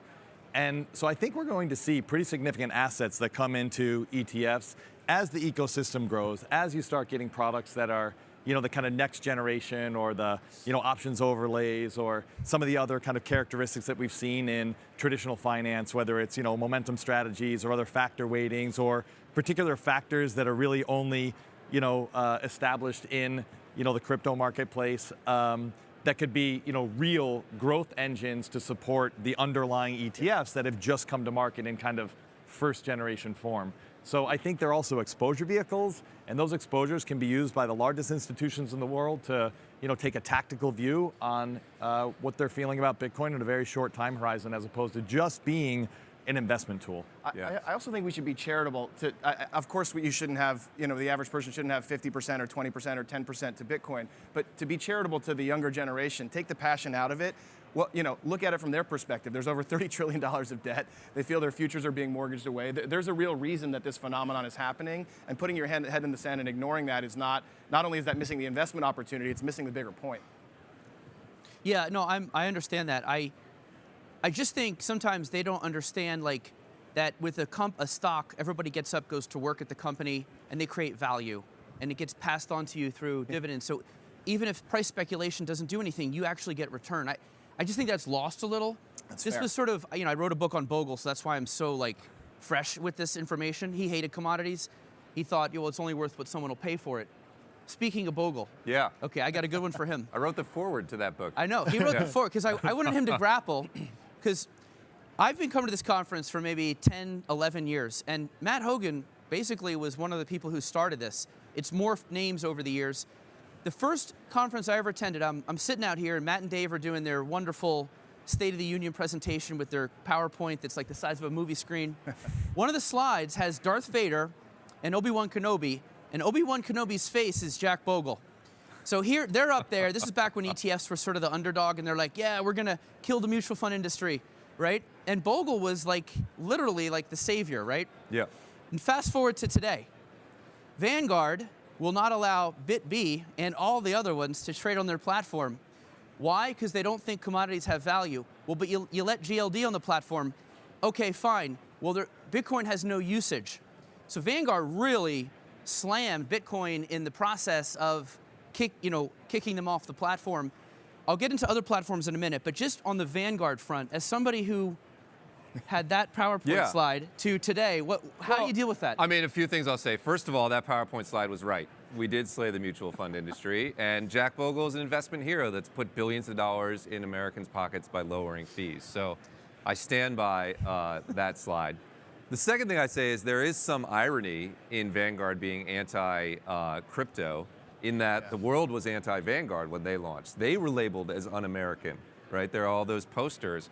And then Vanguard was anti-ETF for a long time, and they thought that they were enabling bad behavior by investors. Now they're a giant in the ETF space. I say all that to say that I think they'll eventually catch up, right? I think eventually they will change their mind. Yep. Look, if you back up a few years, everyone on Wall Street was anti-crypto, right? People thought I was crazy when I left ETFs to move into crypto in 2018. I was crazy enough that you put me on the podcast to talk about how insane that was. At the time, I asked him at the time, what % crypto are you? I think you said 55%. Now I'm what percent are you now? Oh, I'm at least 99. Well, now ETFs are coming back, so I'm a combination of the two. But I'm all crypto. I've never been more bullish about the space. But look, I mean that people's views have been evolving for the 15 years that it's existed. I think that's an anachronistic view that will eventually accept that Bitcoin belongs in a portfolio if used properly. So I don't spend any time worrying about it. People will move with their dollars if they want to, and people already have. Yeah. I would also add that if we're going to go back in time with ETFs, I feel like where we are in the kind of maturity or evolution of the crypto market is feels a lot like the ETF market in the early 2000s. Yeah. And there's a lot of adoption happening. There's a lot of education happening. There's an opportunity for those that want to educate and are willing to educate and that have the resources to educate to have really thoughtful conversations. I mean, people have been coming up to our booth. I'm sure they're coming up to your booth as well, asking thoughtful questions because we have put this on the radar and we have put this in a wrapper that is now understandable by, you know, a much broader range of investors. So I think we're like 2003, 2004 of the ETF market, where it's just about to ramp up. I think that's true, but think about how much it's changed. We're, what, 16 months removed from FTX going bankrupt? Yeah. If you back up 16 months ago and you would say BlackRock and Fidelity would be there and this would be the most popular session at the conference, people would have said you were nuts. And I think it's important to think about how much that's changed and think about how much could change in the next year as this gets approved on national account platforms, as the asset case proves out, as BlackRock and Fidelity and Galaxy and Grayscale and Bitwise have 200,000 conversations. I think it can change faster than people think, and I suspect we could see different entities' views on it change as well. Okay. Please enter Slido. We're gonna pull up Slido in a minute, if you can. And if we get a good question, I'll go right to it. But I have one more on the platform issue. Look up, yeah, don't get too into that. I'll decide. No. Yeah. You're in charge. You're in charge. Okay, platforms. Obviously, these aren't even on platforms yet, which makes these numbers even more astounding. How is that gonna work? Like, there's platforms like LPL, right? There's advisor platforms, but then there's the wirehouses, right? That's the ultimate. That's like getting your, if you make salad dressing, it's like getting into Whole Foods or the big supermarkets. They usually are pay to play. They purposely have a time frame that they don't allow ETFs on. Do you see these in a year from now? Do you see them on all the platforms? Some? How do you see that playing out? Start with you. I would say it's going to be a spectrum, and one of the things that I think that Bitwise and Galaxy, Invesco, and Grayscale certainly have done is brought a product to market that is existing on the current regulatory rails. Now, we had obviously to get this approved by the SEC first, but the next kind of process of kind of finding a way to get these Bitcoin ETFs into traditional finance is to respect the process at both the wires and some of these independent platforms, which is to understand their due diligence process, answer their questions, make sure that they understand who we are as an issuer, how our product works. And I think it's going to be a spectrum. Some are going to be quicker to act because they're a little bit more kind of pro-crypto, and some are going to be a little bit fast followers, and others are going to be very slow if they adopt them at all. And I think that's something that as an industry we're ready to engage in. And by the way, we've been having these conversations for a very long time already to make sure that these firms understand how these products are intended to behave, so that now we can show the proof point of their behaving as designed. Yeah, we're really excited about the platforms. I mean, everyone in the room knows Invesco and their presence in the intermediary space, but also Galaxy is not just a thematic crypto asset manager. We do much more than that in our company, and so the partnership has staying power. We're on many platforms already with the private Bitcoin fund. We've already gone through those processes, and so I think there's an element of having already done the operational work that's important there, because I do think the operational side of crypto is the most important piece. The staying power is the most important piece. The education at scale. These are the things the platforms care about. I'm a little more bullish than Dave. I think in a year, I would be surprised if more than 20% of the top 10 wirehouses are not already involved in this. What we saw in 2021 was a couple of early movers. It was public that Morgan Stanley did that with Galaxy, and then you saw a real cascade of 4 or 5 others going in and doing Bitcoin. Some did other products, some did the work but didn't quite get in, and then there were a few holdouts that said categorically no. So that institutional knowledge is already there on Bitcoin. The regulated wrapper just makes it that much easier to do. I actually think we'll have the 6-month minimum track record waived by a number of these things, and then you're going to kick off into an institutional FOMO that will be really interesting to follow. And okay, so one of the questions here is on FTX debacle, is this type of risk for the Bitcoin ETFs? And it's interesting, we wrote a note once saying that FTX probably wouldn't have happened if the SEC had approved Bitcoin ETFs when the Winklevoss came out with their filing 10 years ago. FTX wouldn't have gotten as big, and ETFs, you're just not going to have that. That's why they're so popular, right? They're safe. They're in a regulated wrapper. Is there any other worry, though? I do agree that you wouldn't have an FTX situation. Larry Fink's not going to run away and spend all the money on celebrities and get a condo in the Bahamas and not manage money. That's not going to happen because it's transferable. The Bitcoin's with a custodian. Even if BlackRock went out of business, you still have access to the Bitcoin. But are there any risks? Are there anything that, I don't know, worries you, keeps you up at night, you feel like could be a tail risk or anything? Well, one of the reasons that so watching under the hood of working out the FTX estate, it was really bad. And it was really bad for crypto, it was really bad for investors. So cleaning up the mess is a really important mission-driven thing to do. As it relates to the products, one of the reasons that we didn't get tripped up by that is we've never traded on exchange as an asset management business. So as much as we have $5 billion of AUM, in our partnership with CI Group in Canada, as an example, we've always gone OTC, and I know we've been talking about the benefits of that. A cold storage, insurance-wrapped way to hold your Bitcoin that has a trust element to it, and I mean like a trust, not trust, like actually legally a trust, is the way to go with this. Not that exchanges are bad inherently, but having coins in a hot environment versus having them settled directly to the custodian via OTC counterparties that are large is a really important best practice that's come out of that. And I would say you should ask those questions of your issuers when you're looking at Bitcoin ETFs. Let's talk about taxation on that front. Matt, how are these taxed? Like they're 33 Act trusts. You're not going to just sit there and get a capital gains distribution, right, if you own one of these? Or you only tax when you sell, correct? They're taxed essentially like other ETFs. So you get a 1099 at the end of the year. They're very tax efficient. When you redeem, you can pass out the tax basis.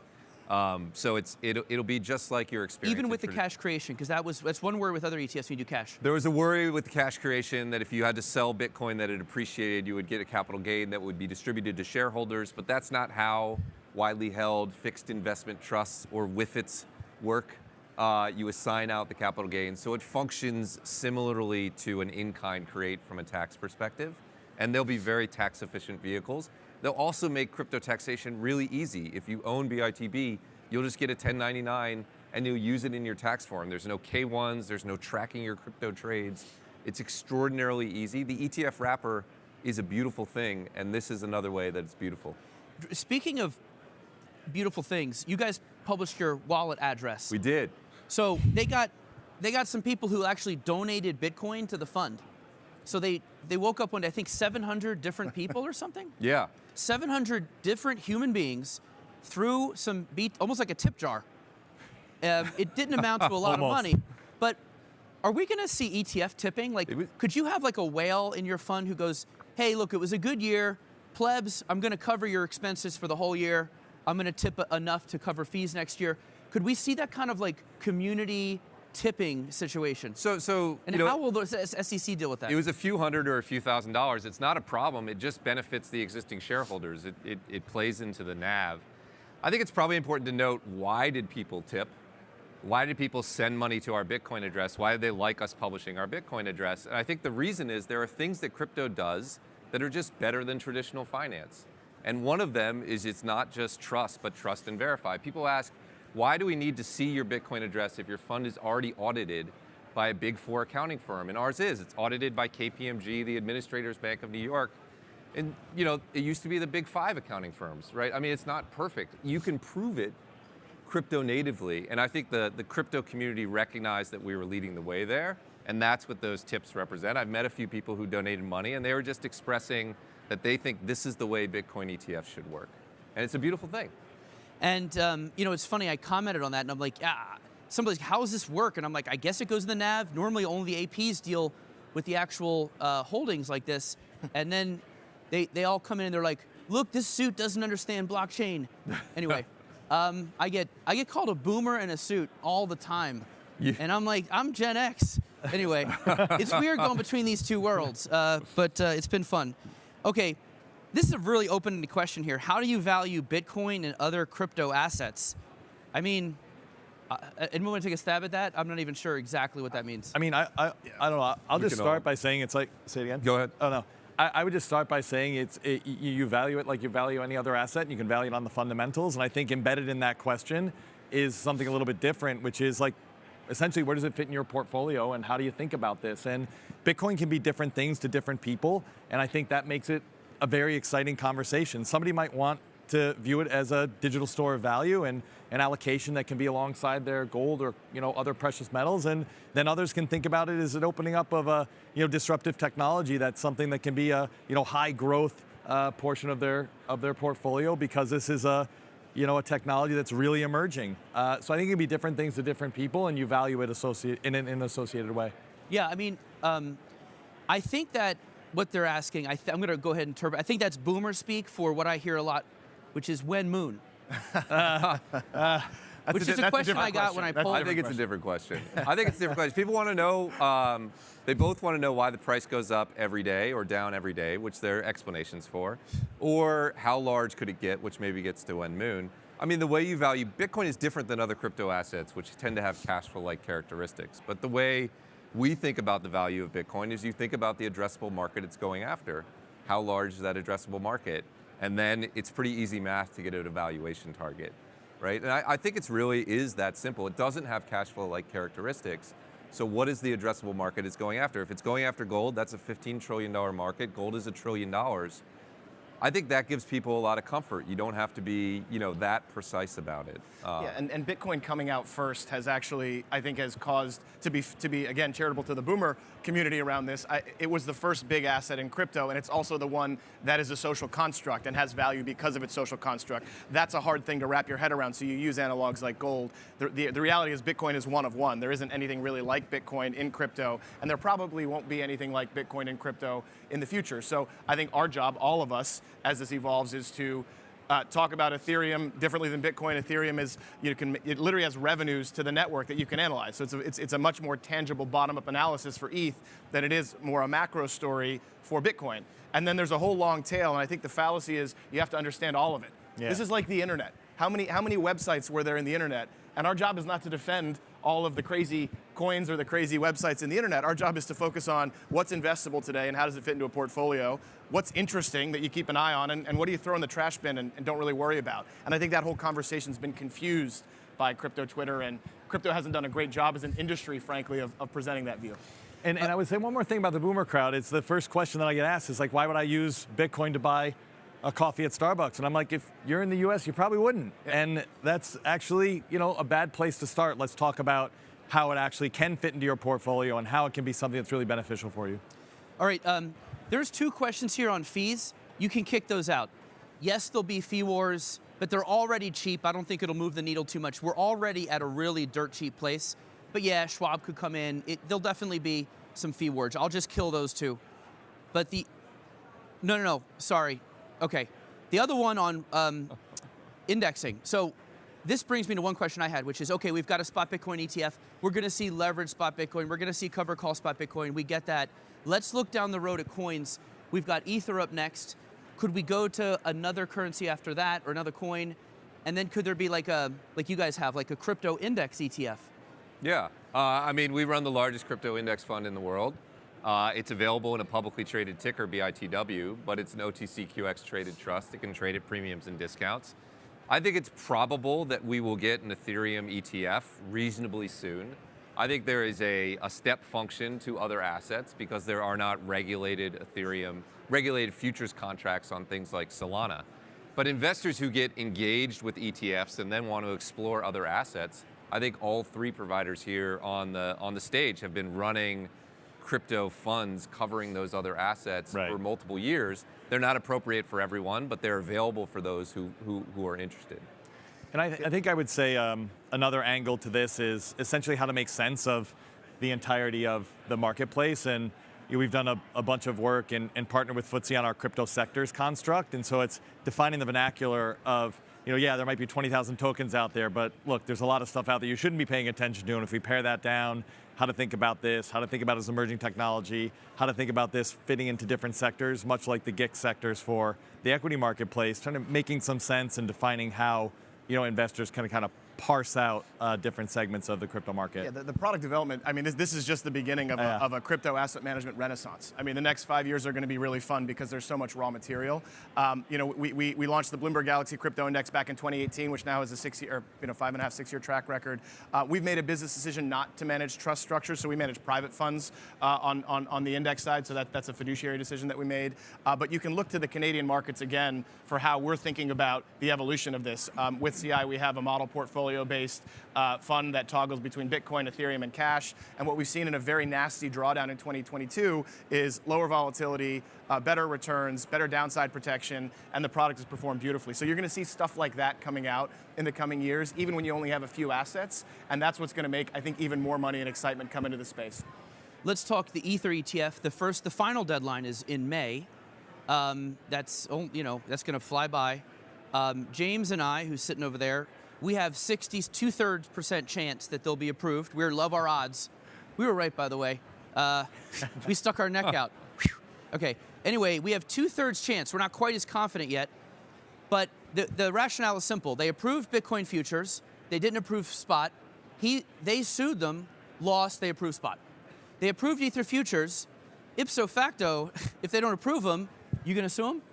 I mean, look, this is going to be something that we're going to have to wait to see how it plays out. But you're making an assumption that they're going to deny those filings. So, look, we have to wait. And right now, I would put the odds at 50-50 because they're going to say yes or they're going to say no. So you're a little more favorable. That's like typical sell side. No. In all candor, we have to look at the facts. And I think sometimes people, in a very willy-nilly, say, you guys, went and you sued your regulator. That's not something that was a decision we took lightly. We put a lot of time and effort into making that decision. We would similarly, do the same, when the ETH decision comes down. Well, can you guys give me odds? But I would this year or by May? By May. I think it's 50-50. Yeah. You got anything different this year, for me? But this year, by the end of the year, I think it's three quarters, 75%. Gotcha. So it just climbs up as we go on. Okay. I think that's probably right. I still think, the bigger story, I know the industry wants to turn the page and focus on the horse race and look at Ethereum and set the odds. By far the bigger story is what's happening in the Bitcoin ETFs, which I really think are just getting started, right? I think we're just seeing the early stages of flow. So I actually agree with that. It's probably 50-50 in May, and it's probably pretty high by the end of the year. But I think Bitcoin is the big story for the foreseeable. But let's be clear. In 2018, Gary Gensler spoke at our conference and said Ethereum's not a security. It's on video. So and then there's the precedent that's set. And so at some point, gravity exists, right? But he approved Ether futures. That kind of blows his own argument up.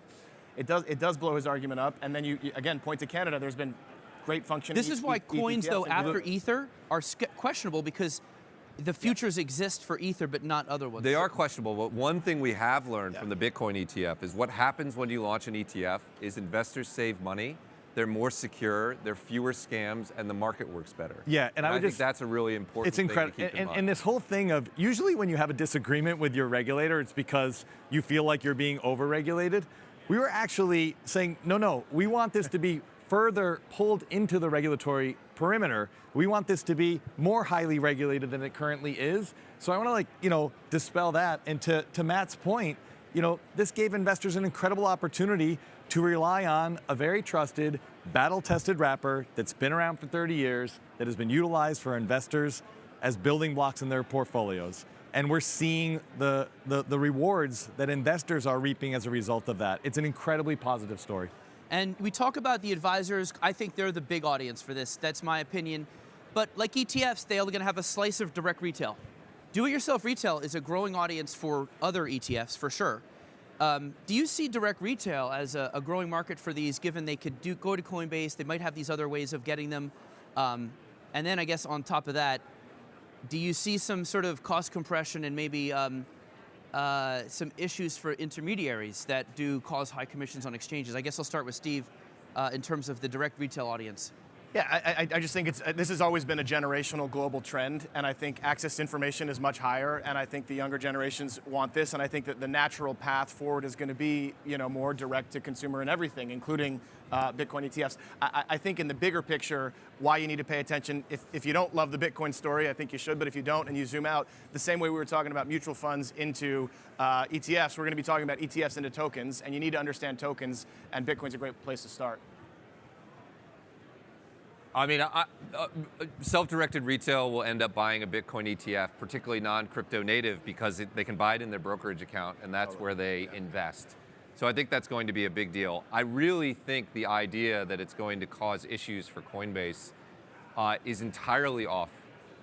It's going to cause the trading fees to compress at Coinbase for sure, but the scale that the market is going to grow is just going to overwhelm that. And that business is not just a commission-based business. Like Schwab.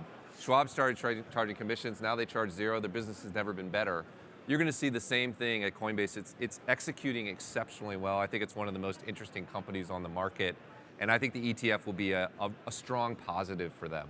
Yeah, and I would just close by saying with a 10-year track record and over 1 million investors, we actually have some data to see that we have a lot of self-directed investors that were utilizing our product to get it into their retirement accounts. That was a real benefit for them. So we think that will continue. We think that will cause a tremendous amount of pressure around the marketplace to allow investors to have choice, and that will create competition, and that will be a real benefit for the investing community. All right, that's a good place to end it. Guys, we did it all. Thank you so much. Let's give them a round of applause. Thanks. Thank you. Thanks, man. Special instructions? No. Appreciate it. Good stuff. Good job, man. Okay. Yeah, good job. Good job, man. Thank you. Oh, quick photo. Quick photo, yeah, sure. Yeah. All right, thanks everyone. This was a great session, great insights. We're going to be back here in 20 minutes. Next session will start in 20 minutes. Thank you. Thank you, guys.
to put on your headphones and you want to hear the next set of speakers.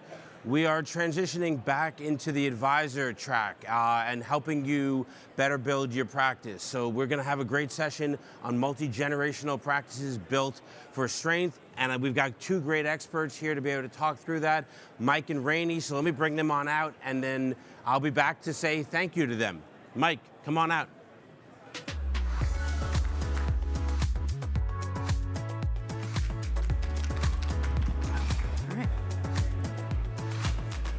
All right.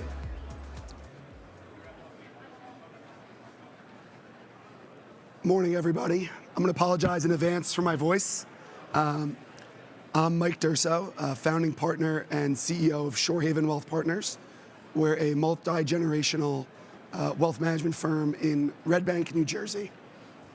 My name is Ranie Verby. I'm the Director of Wealth Management with Plan Corp. We are a wealth management firm founded in 1983, based in St. Louis, Missouri. We have about $6 billion in assets under management today, 85 employees. So happy to be here to talk about multi-generational practices today. And I think, want to kick it off with a question? Sure. So, since my voice is terrible, I'll ask you a question to start this.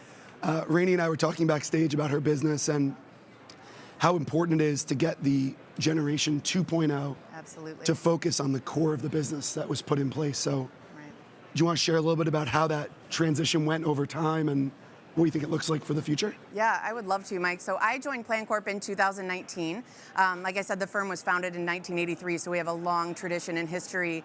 Our current CEO actually became the president of the firm in 2010. So our founders had tremendous foresight in putting that leadership structure in place so that they would know what their exit strategy was really early on. So in 2010, Chris Kirchhoff became our president, then became our CEO later in the business.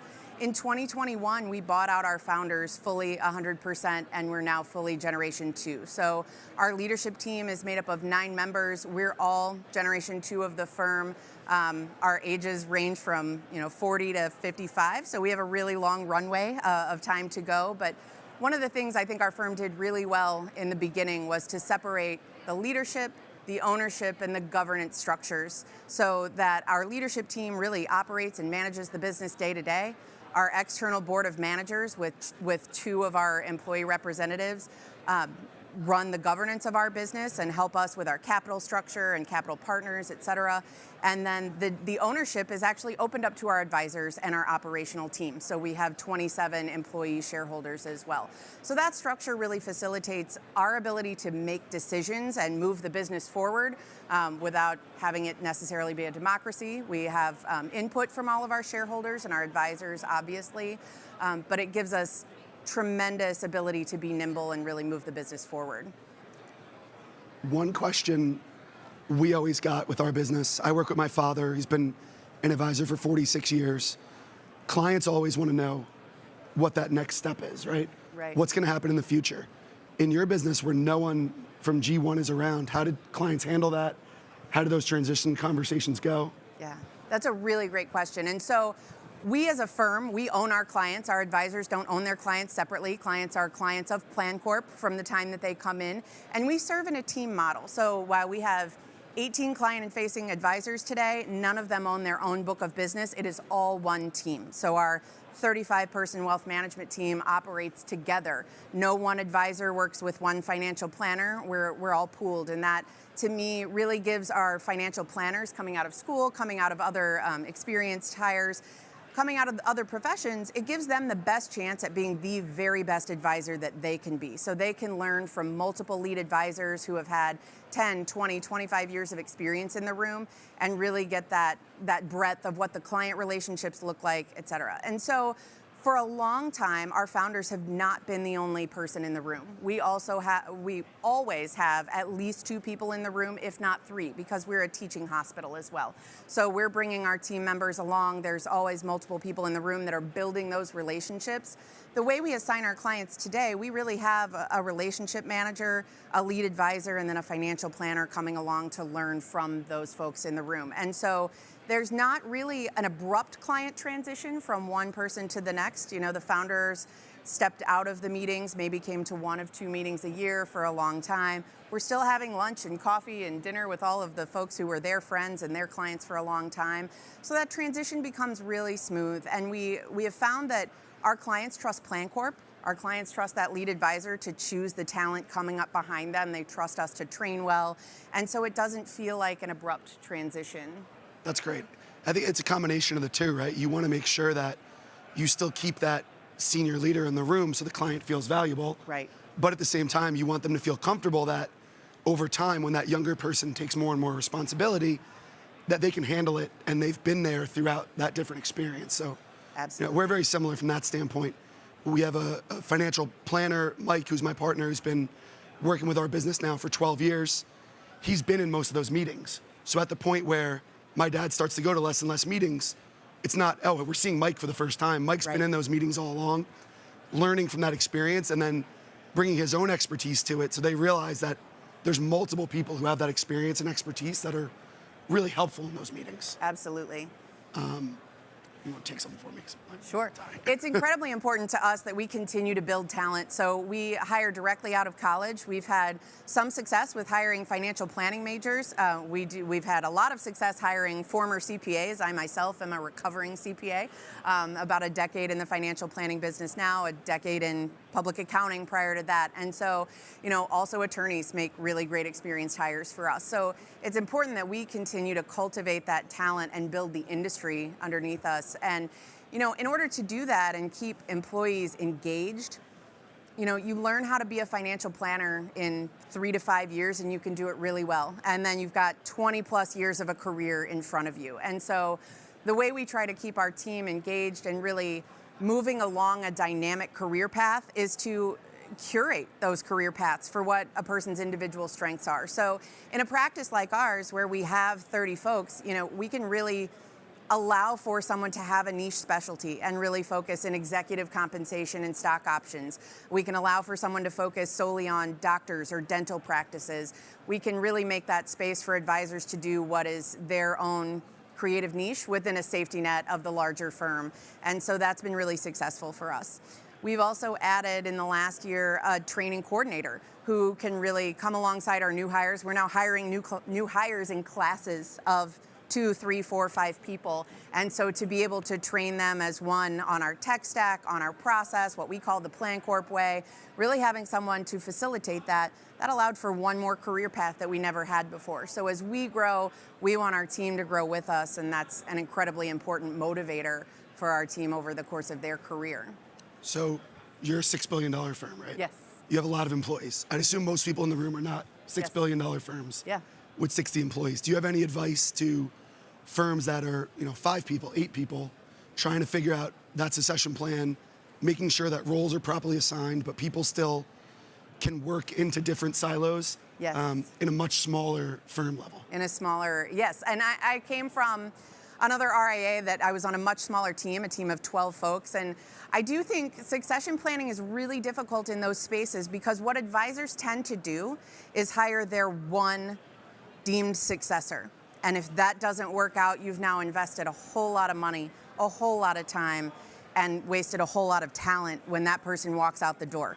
So the compensation structure is really important to work with that succession plan advisor through from the very, very beginning. How are they going to have an equity stake in the business? What are they coming alongside to really own and buy from? But the best advice I could give is to not put all your eggs in one basket.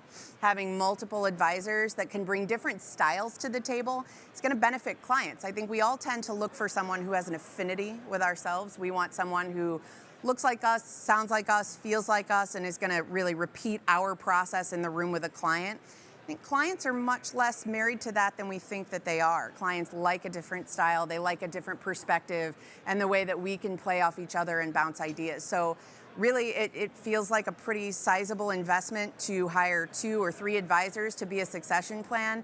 But I would argue that especially a successful business developer needs at least 2 successors to take over the different parts of the business that they have run their entire career.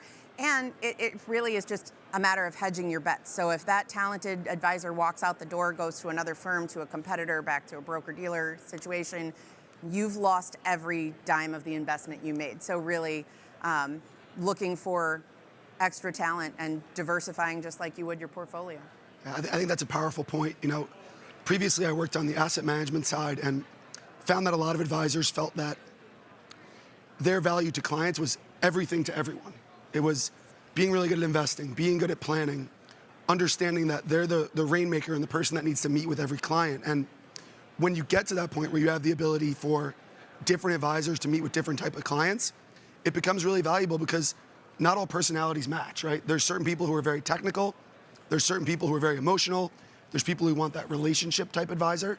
And if you can figure out what people's skills and strengths are, and then match them up with the proper clients, I think there's a real benefit to that. So I think that's a good point. Obviously, it can be challenging to hire 2 or 3 people for your succession plan, but I fully agree with you on how important it is to diversify those hires as well. You hit on a point earlier that I think is really interesting and something that I'm focused on as well, which is the experienced hire, but not someone who's an experienced advisor. Yes. So estate planning attorneys, CPAs, we actually hired someone who's an internal salesperson from BlackRock who wanted to be on the advisory role. In 2 weeks, we have another hire who's an estate planning attorney. He's going to maintain the law practice, but wants to be an RIA advisor. So I believe in that entirely. Do you have some more thoughts around that? Why you think that's so important? Sure.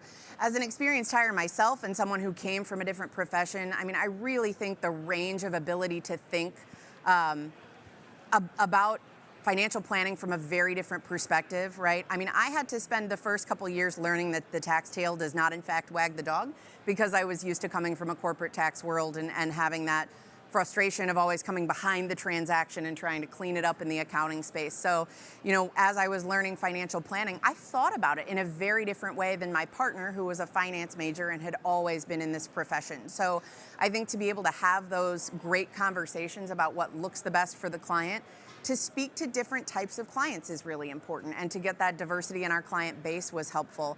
And so I think too, you know, I always say that public accounting is a space where, you know, work ethic is your very first priority. You come to work, you're billing your hours. I think that the change from going from, you know, blocking every 6 minutes of time and putting those in your timesheet every week to financial planning, where you have this immense freedom to engage with your clients, it's something that for those people with that technical skill set is hugely fulfilling and satisfying. So just from a job satisfaction standpoint, we're out ahead of the curve with these employees, right? And so it worked that way for me. I like to think it works that way for our experienced hires. And like I said, I think just the range of ability to think differently about the problems that we're facing, whether it's technical or a human and emotional problem. So their ability to engage with their clients over time has been different than ours. They have a different perspective, a different take on it, on what's safe to do and how we can have conversations. Do you only hire non-advisors, or do you bring other advisors into the business? We have brought other advisors into the business. It really becomes a challenge when someone is steeped in an investment philosophy that might be different than ours. And so if somebody's been operating as their own CIO, CEO, COO, that is a more challenging fit for us because we're now a much more corporate structure. We would like our advisors to be advisors. It is my job to help run the business so that they can focus on clients. It's my job to care for them so that they can care for their clients. So our structure doesn't always lend itself to bringing experienced advisors from other practices, but what I know is that I can teach someone how to be an advisor. Yeah. I can teach someone how to be a good investor. I cannot teach them to connect with the person across the table. I cannot teach them empathy and human emotion and emotional intelligence. That has to come naturally. And so I'm looking much more for a person who has that skill set than an advisory skill set. Yeah, I think that's fair. In a lot of the conversations we've had with current advisors, the conversation usually starts around, well, this is how I do things, this is how I manage money, this is how I work with my clients, and we feel that we have a pretty good process that's been put in place over, 46 years of honing it, that it's sometimes challenging to change people and the mindset, where if you take someone who's new to that role from the estate planning side, maybe from an internal sales side, it's a little bit of a non-traditional hire. There's gonna be a little bit harder of a learning curve, but you're also kind of starting with a clean slate. Right. And if you believe in what you've built, I think it can be really interesting to use them as a conduit to the firm and really leverage all those things you've put in place over the years. Absolutely. And we think about it as a combination of experience coming from my side and my father's side, and then taking some of the technical knowledge from someone else and kind of combining the two? Yeah. I think where we really need to grow and come along as an industry is honestly that change mindset. I think the most important education that any advisor can be giving themselves right now is how to embrace an open change mindset. Not only is our technology changing all the time, but people are changing, their desires are changing. Women are more often in the role of the breadwinner and the financial decision maker, and it has never looked like that before in our profession. It might be the one-off here and there, but it's not only important for both members of the couple to come to the table, it is often the woman who's making the decisions in the room. Being willing to change and be dynamic in our process to accommodate our clients and then open our doors to a larger breadth of clients as well, I think that change mindset is it's hugely important. We've worked long and hard on putting our processes into place and making sure we can efficiently serve a client, but in a high-touch, high-personal model. We tend to get really married to that. And the story I love to tell is of my daughters. We were in a hotel room in Chicago, and they'd brought just a few toys, and they were making up a little game of musical chairs with their stuffies, and they made up the rules, and 10 minutes later, my older daughter tried to change the rules, and guess what? Everybody freaked out, including my 32-year-old brother who was playing with them. Wait, those aren't the rules. I said, guys, you made up the rules 10 minutes ago, right? We have to be flexible. We have to be willing to make new rules. And so, we cannot be beholden to the process we've put in place if there is 1% change, 1% improvement that we can be making. So listening to our younger advisors, being more open to even our clients' feedback on what the process looks like, and constantly changing and growing with the industry and with our team is incredibly important. So it's interesting. You talked about flexibility and the rules, and as someone that's an older millennial and a lot of Gen Z, right? There's a lot of talk about how different young people are today versus the traditional finance people, right? Whether it's work from home, whether it's dress codes, whatever it may be. How do you handle that? Do you see a difference when you're hiring a bunch of kids out of college to come into a financial planning role? Is there actually a difference there, or is it something that's overblown? Right. Certainly, and I like to ask the question of our financial planning majors, I think I can teach you how to be a financial advisor in 6 months. I'm not sure what you did for 4 years in school, but it's fantastic. You're here, you have the technical knowledge. Now we've got to build on something completely different, which is life experience. And that's, again, why I'm not going to put a 25-year-old in a room with a 65-year-old client. We have that broader team to come alongside and really practice. Storytelling is a thing that we lack, I think, in that younger generation, but we have a gap as well. I think it's less about our generational differences. It's more about our life experience differences and our willingness to learn from one another. I honestly think the biggest difference in who's coming into the industry now versus who's established and really built this industry into what it is today is the entrepreneurial mindset. So most of the founders of their firms are true entrepreneurs. They wanted to build their own business. They came from a broker-dealer model. They came from something else and built their own RIA. They built their own operations team. They know how to do the investments. They know how to do everything. And that's not what this generation necessarily wants to do. Some, but not all. And so it's most important to me to get to know that person. I want to know every employee in just as much depth as I know my clients, right? Because it's important what their spirit is, what their change mindset is, what they're willing to learn and embrace, and how they want to grow in the business. Somebody might want to grow up and be a financial advisor really focused on executive compensation, and that is okay. They don't want to also be the COO. They don't want to also be the CIO. They don't want to be an expert in all things. And so that's where, you might not have one successor come behind you because that entrepreneurial mindset is not there. I think where a lot of advisors get into trouble too is you hire someone who's too entrepreneurial and they want to build their own practice and don't do well taking advice from someone who is already built. So you really both have to have that change and open mindset to finding the best process that works for the team. So again, I just think it's less about generational differences. It's all about knowing the individual person and knowing them really, really well and building out that team to complement one another. Yeah, that makes sense. How do you handle training? Are you responsible for training? Trading, we actually centralized our trading about 10 years ago, and we moved to a team. We have a director of portfolio management and anywhere from 3 to 5 traders, given depending on the volume, how many clients we might be onboarding in a year.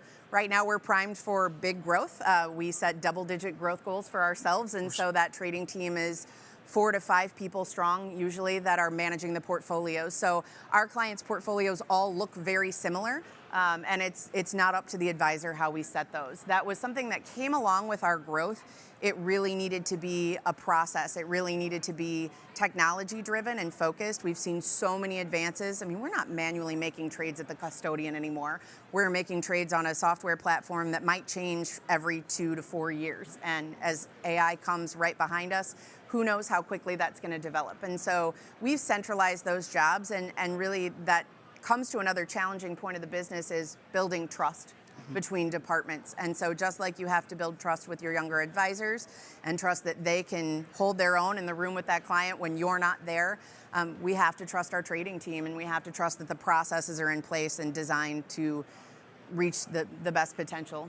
Yeah, I think it's interesting because we talk about the type of clients we want to work with, and we really focus on, okay, this is our niche of clients. And one thing we've started to focus on more is, as a 5-person firm, who are the partners we want to work with, right? Like, we want good partners who are similar to the type of people we want as clients, whether it's asset management partners, technology partners, financial planning partners. And when we have these due diligence meetings, we make it very clear, like, we don't want you selling stuff to us, right? We want to be in a partnership where you understand our business, you understand our clients, you understand who we want to be in 5 years, and you want to help us get there. Right. And I think one thing that we really focus on is, being a smaller firm, is how can we leverage technology to operate like a 50-person firm? How can we leverage different ways of scale in the business? So it's not just falling on one of the 5 of us, but we have these outsourced arms where we don't need to hire for that role. Right. But we know that if we pick up the phone and call someone, we're going to get someone competent who's going to be able to help us as if they're in the building with us. So absolutely. I think it's really important to leverage outside partners as much as the internal employees at the firm. Absolutely. Mike, talk a little bit about your succession plan in a 5-person Sure.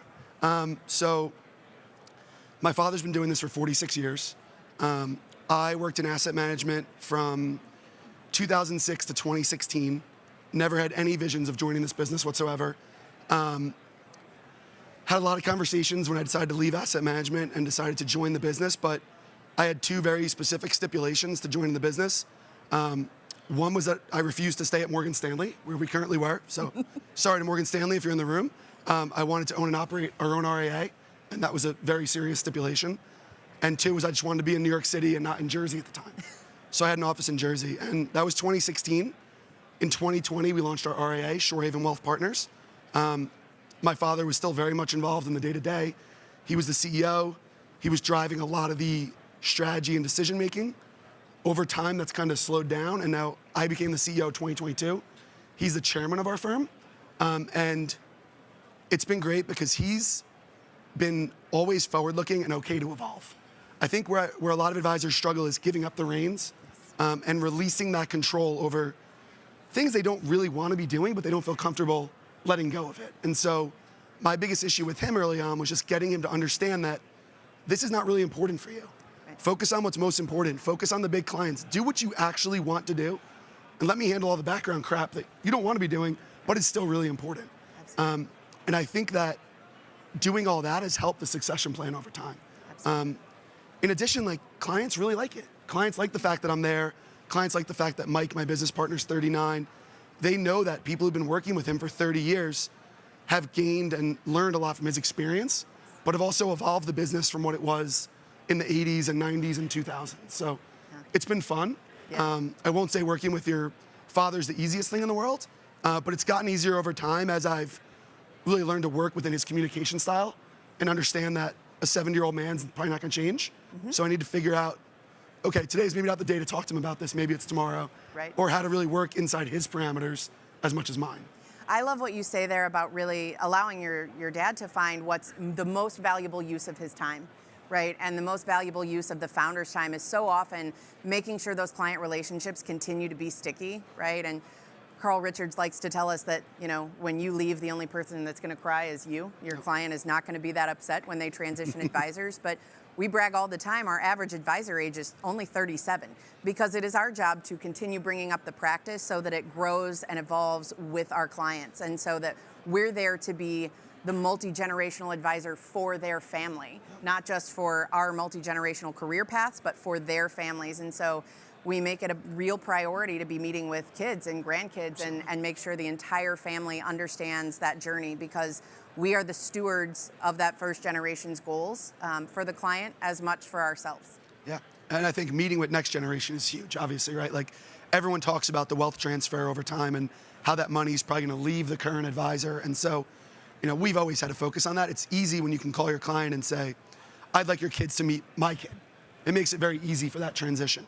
I understand for other advisors how that can be a little challenging because it may not feel like the succession is that clean, but it's certainly a way to build for the future and make sure that you have those clients in generation 1, 2, and 3, and just continue to build that practice into the future. Absolutely. Well, I could talk about this all day, but unfortunately it looks like our time is up. So thanks for joining us today and listening. Yeah, thank you. My leg fell asleep too. Great job. Great job. I love the real world experience Mike brought to the conversation with Ranie, and hopefully you did as well. We're going to transition and talk about what is a relatively hot button topic of ESG. I'm the head of research at Verby, and ESG was very much in favor. Now it's shifted more to the back burner. Now a lot of people have questions whether or not it makes sense. So we're going to cover that in this great session coming up right now. And my colleague at TMX, Elgin Chau, is going to lead that overall conversation. So Elgin, come on out and introduce the rest of your panel, please.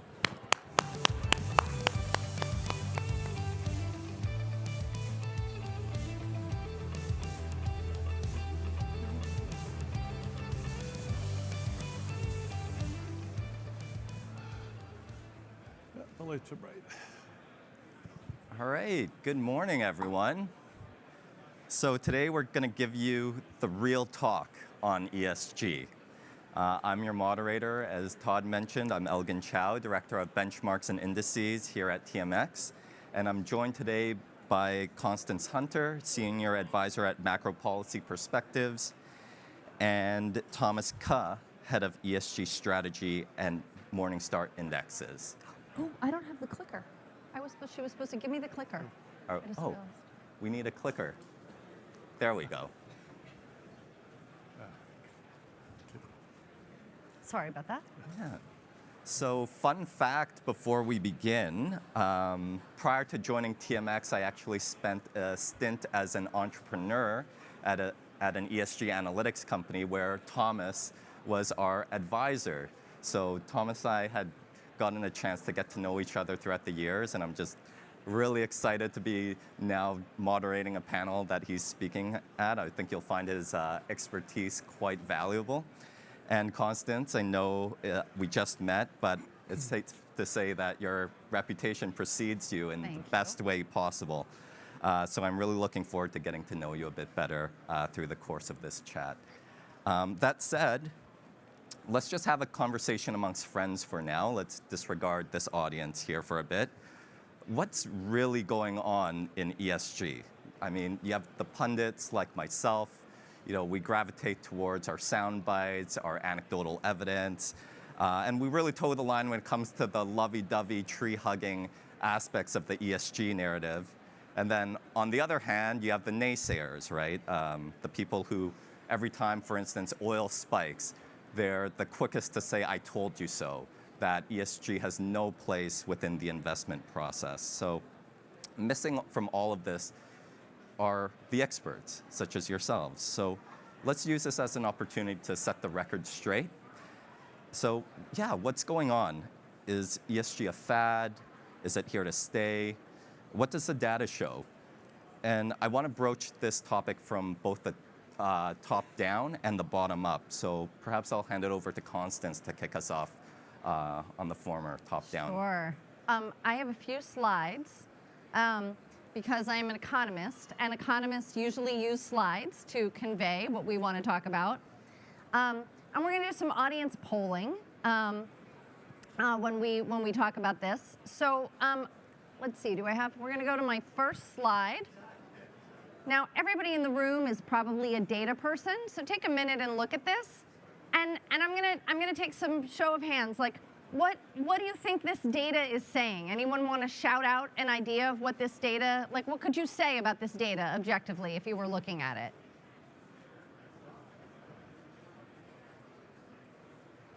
Anybody see anything going on in this data? So who thinks the data since 1990 exhibits the same pattern as pre-1990? Please raise your hand. Who thinks it shows a different pattern? Please raise your hand. All right, we're getting somewhere. Does anyone want to guess what this might be showing? Any guesses? Temperature rise, I heard, a temperature rise. It could be temperature rise. So this is the year-over-year change of sea levels in inches, okay? So pre-1990, we did not have sea levels increasing consistently. Post-1990, we have had consistent incremental change in sea level rise. Now, why am I showing you sea levels instead of temperature? Because people have different reasons for why temperature has risen. Scientists have one reason. Other people may have different reasons. And so let's say we look at sea level rising. We all know that that has real-world implications, right? It has real-world implications for coastal properties. It has real-world implications for anybody on a waterway that is connected to a coast. And there are many countries in the world for whom this has a really significant impact, right? And so when you start talking about aspects of climate that have real impact, then you get into where is the investment thesis around this? What things do I need to be more long? What things do I need to be more short? Where are the opportunities? Where are the risks, right? And so that, to me, is where the E part of ESG is a very tangible part of any investment program. Now, what happens if we do nothing, right? What happens if we just say, okay, this is a problem that's really difficult to solve. I don't know how we're going to solve it. We get to different equilibria that are more problematic. So again, this sea level rise is caused by melting ice sheets. Melting ice sheets changes the salinity of the ocean. One thing that is very dependent upon the salinity of the ocean is the Gulf Stream. So imagine the salinity, which has already started to change, actually changes to the point where the Gulf Stream reverses and North America moves into an ice age, right? That would have very, very significant economic implications, very significant investing implications. Now, fortunately, we are unlikely to be in such a dire situation.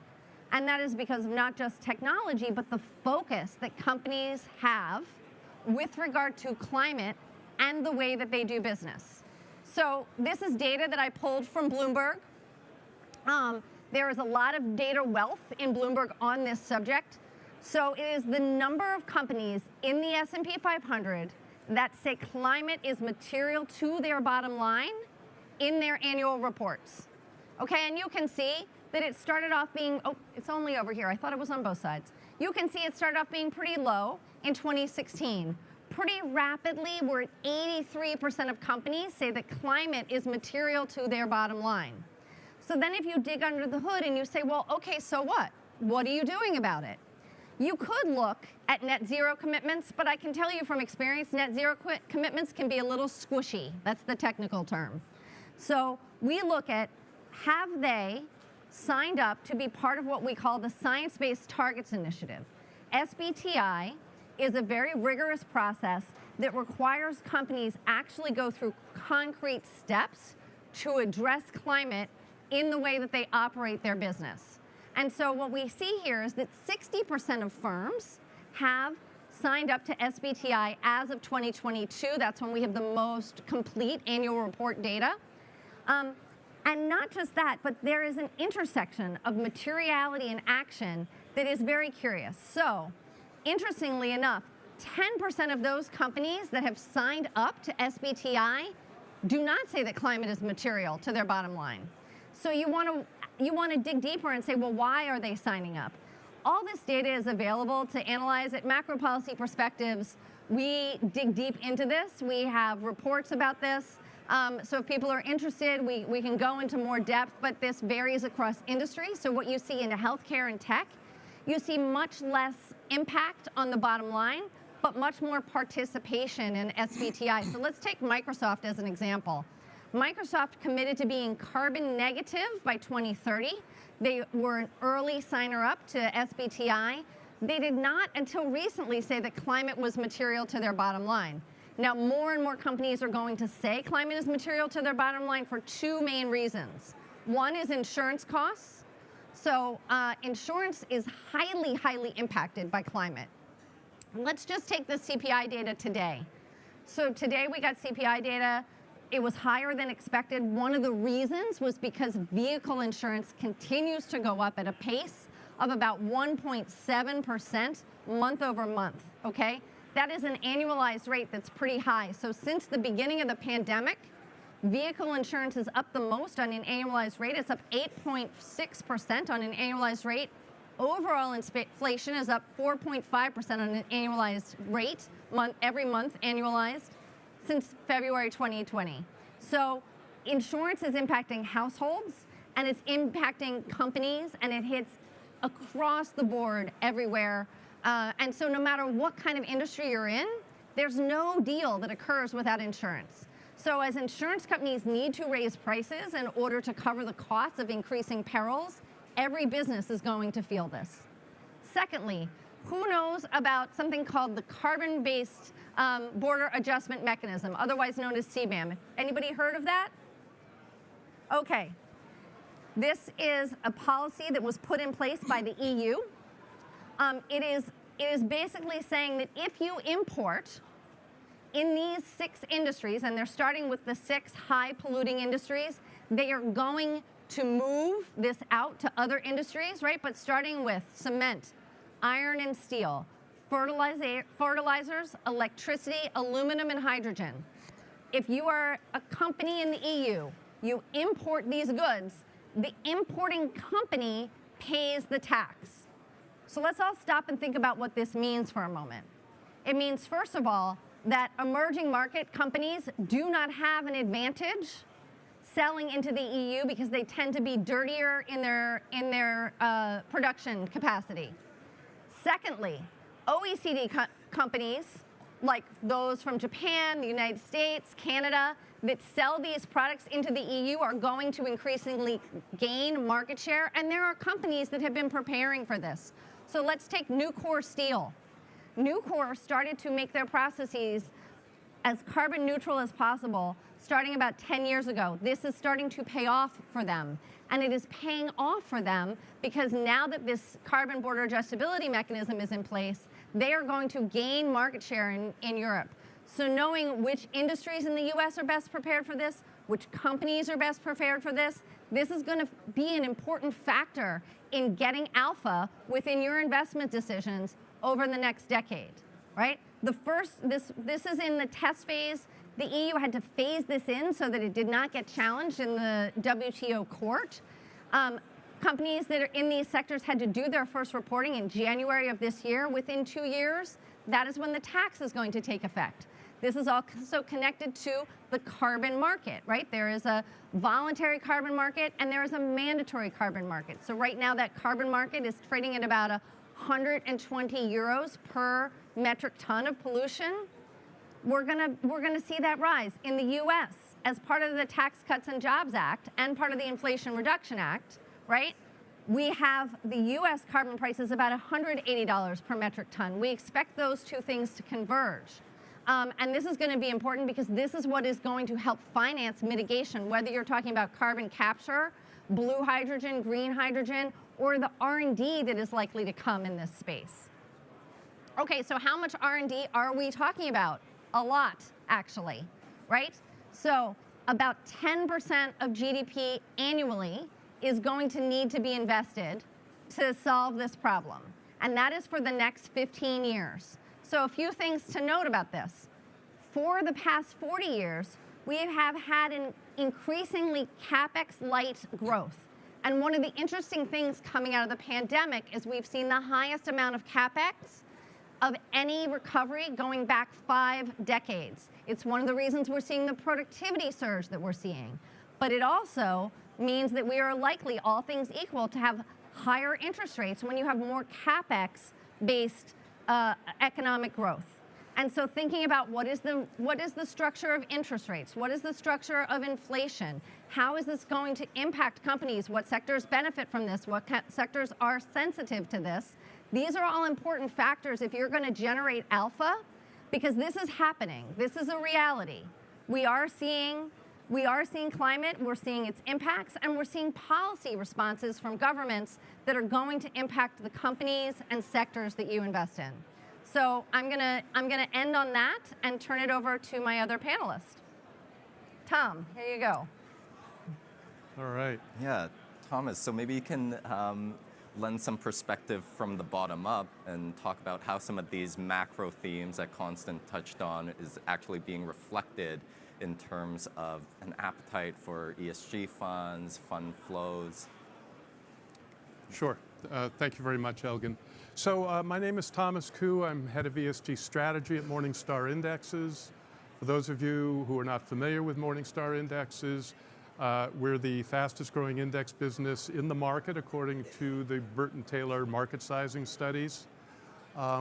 We provide beta exposure, but also IP-driven benchmarks using internal Morningstar IP from private markets data with PitchBook, Sustainalytics data for ESG, equity research data for our thematic indexes, and we also have leveraged loan indexes. I'm going to talk for the next few minutes about 2 things. One is provide some perspective on sustainable funds globally and in the US, but also suggest why I think sustainable investing is an important topic for advisors to take note of. So let me go back here. Yeah. So global sustainable funds. Morningstar defines sustainable funds as funds that focus on climate, ESG, or impact in their regulatory filings, right? So this is about intentionality, not the actual holdings in the portfolio. And there are some funds that position themselves as sustainable that don't qualify here. Globally, at the end of the year, there were $2.9 trillion in sustainable funds, just below the peak that was reached at the end of 2021. There are about 7,600 global funds that fit that categorization. And most of them and most of the assets are in Europe. It skews very heavily toward Europe. 85% of assets, 84% of AUM is in Europe, 11% in the US, 5% in the rest of the world. And the funds skew that way as well. In addition to the sort of assets and that are in global funds, it's also worth noting that they skew increasingly toward passive, which is not a surprise given that in many ways the ETFs and ETFs as passive vehicles by and large, and sustainable funds have kind of crossed in this milieu. So if we just look at the there we go. Oh, there we go. At the U.S., the numbers look a little bit different, but fundamentally the same. You can see over a 10-year period a pretty rapid growth. Particularly in the 2019 through 2021 period. Obviously, markets pulled back in 2022. Assets in the U.S. finished 2023 at about 320 billion in 660 funds. Again, smaller than Europe, but still growing. And I think, you know, if we look back over the period, growth is very rapid. The active part of ESG assets in 2014 were about 10%, and they're now about 40%. So again, there's a trend in both cases where assets are growing faster in sustainable funds than in the conventional market, than against their conventional peers, and passive is growing faster than active. So if we go to look at flows, we get a slightly different picture, right? The yellow line on the graph shows the progression of AUM over time, measured on the right-hand axis, and then the bars show the progression of flows over the past 10 years. And what you see is the growth that I described, and in fact, the 2023 was the first year since Morningstar has been tracking this that fund flows were negative. Assets went up because of market appreciation, fund flows were negative. There are some sort of idiosyncratic reasons for that. 9 billion of it had to do with one fund being switched out of a model portfolio, but nonetheless, you know, it reflects a different trajectory in the U.S. than we have globally. But at the same time, assets are up 6 times in the past 10 years. The number of funds has grown, has doubled in the past 5 years, and so there's a sort of significant momentum there. Hello, click the button, there we go. So I want to shift gears here for a minute and talk about what investors think about sustainable investing. This data is hot off the presses. It's from a Morgan Stanley study, I think called Sustainable Insights. But in any case, January 2024 data, they surveyed a global audience and looked at demographics that matched the census in each of the countries where they were doing this. And one of the questions they asked is, how likely is it that you would select a financial advisor or investment platform based on their sustainability offerings? And the numbers are really pretty surprising. They're very strong. Globally, it's 58% say they would be very or somewhat likely. In the US, it's surprisingly marginally higher than Europe at 71%. But the point is that these things matter to investors. They care about them, they're interested in them. And I think from an advisor's standpoint, it would be important to pay attention to them. Now, there we go. The last slide I have here really tells a pretty simple story, and that is that a lot of money is going to change hands in the next 20 plus years. A lot of money is going to change hands, and 3/4 of investors, this is from the same study that I just cited, 3/4 of individual investors globally are interested in sustainable investing. It's a different question than the one I was looking at before, but it goes at the same topic. And at the same time, demographically, the interest skews toward younger people, and that's not at all surprising. We're talking about 57% of Gen Z and millennials who are familiar with sustainable investing, and 36% of them saying that they would be curious about integrating them into their portfolios. But it stands in stark contrast to the, I would say, broad indifference of boomers, the people who are going to be doing the bequeathing. So it's not surprising, you know, as we look forward, to expect that this is going to grow despite some of the headwinds that we've faced here in the U.S. But the real kicker is this last piece of data, and that is that 70% of heirs leave their advisors after inheriting money from their parents. And so what's the punchline here? The punchline is basically that it behooves advisors to be conversant in sustainable investing, number one, and number two, obviously have conversations with the children of your clients.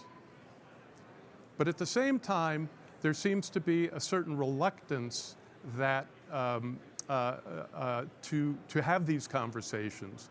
And I think it's important to go back to the fact that sustainable investing is not monolithic. It's not a thing, it's many things. It includes ESG analysis, it includes climate analysis, it includes impact analysis. And from an investment standpoint, what we're looking for are insights into risks and opportunities associated with those factors and related to externalities in the economy. And so what we're really talking about is an approach that is grounded in financial theory, it's grounded in economic theory, and at the end of the day, it's smart investing, not politics. So let's get after it, Elgin. Thanks. I think where you ended off provides the perfect segue into my next question. And so with this next question, I want to really rope in the audience here. A lot of times when we talk about sustainable investing or ESG investing, it's synonymous with values-based investing, right? And that's a very noble idea, to be able to pursue investment returns, but at the same time, weave in your client's values. But I feel like here is where we lose some people. You know, there are a finite number of ways to build a portfolio. You can only put certain securities in, you can only take certain securities out, you can only assume so much risk, whereas there are an infinite number of ways to tackle the topic of values, right? All our value systems are inherently our own, and they're entirely independent. I'm sure we share similarities, but my value system is completely different than the audiences in this room, right? So how do we actually go about reflecting values within a portfolio, or do values actually have a place within portfolio construction? So maybe you looked at me first, so I'll put you on the spot there. Okay. Well, I would say at the broadest, right? People value returns, they value processes, and they value consistency when they're going to an advisor, right?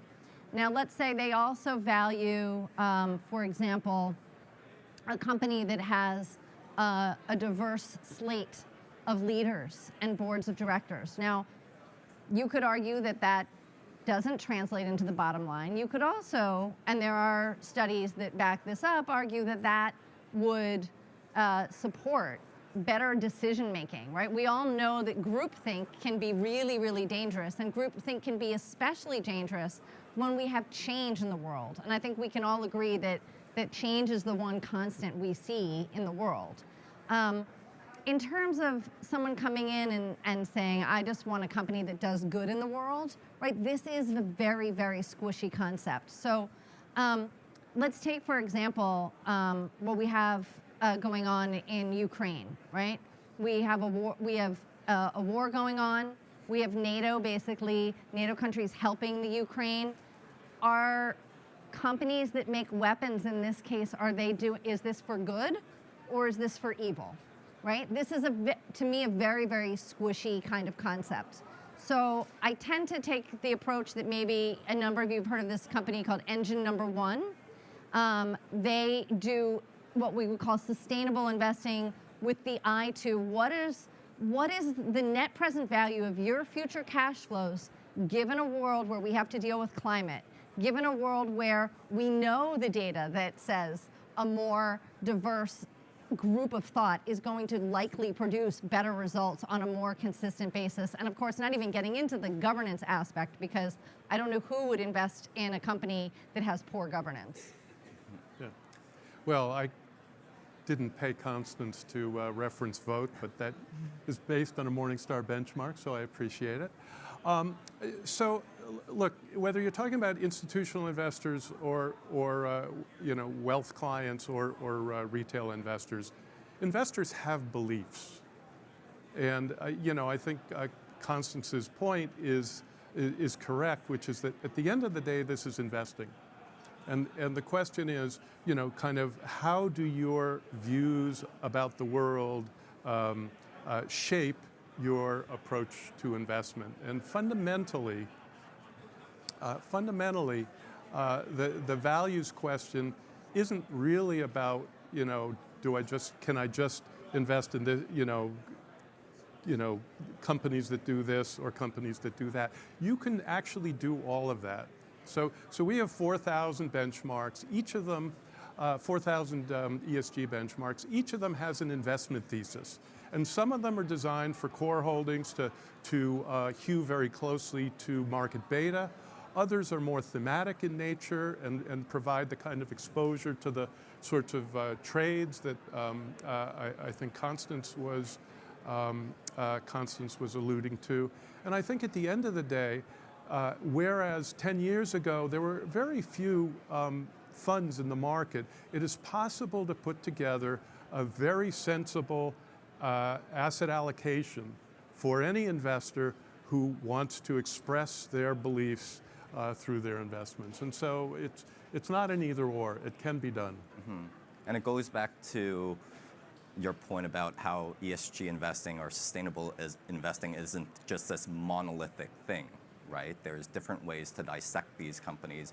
What a company that's high on the E might not be necessarily good on the S or the G. So it really takes a more nuanced approach and a practitioner to understand the nuances and really assess the ESG performance of these companies. Well, and I would just say, like when you look at the scoring, so let's say you were to look at scoring on G, some of it is very practical, like is your chairman the same as your CEO? That usually gets you a lower score on the G.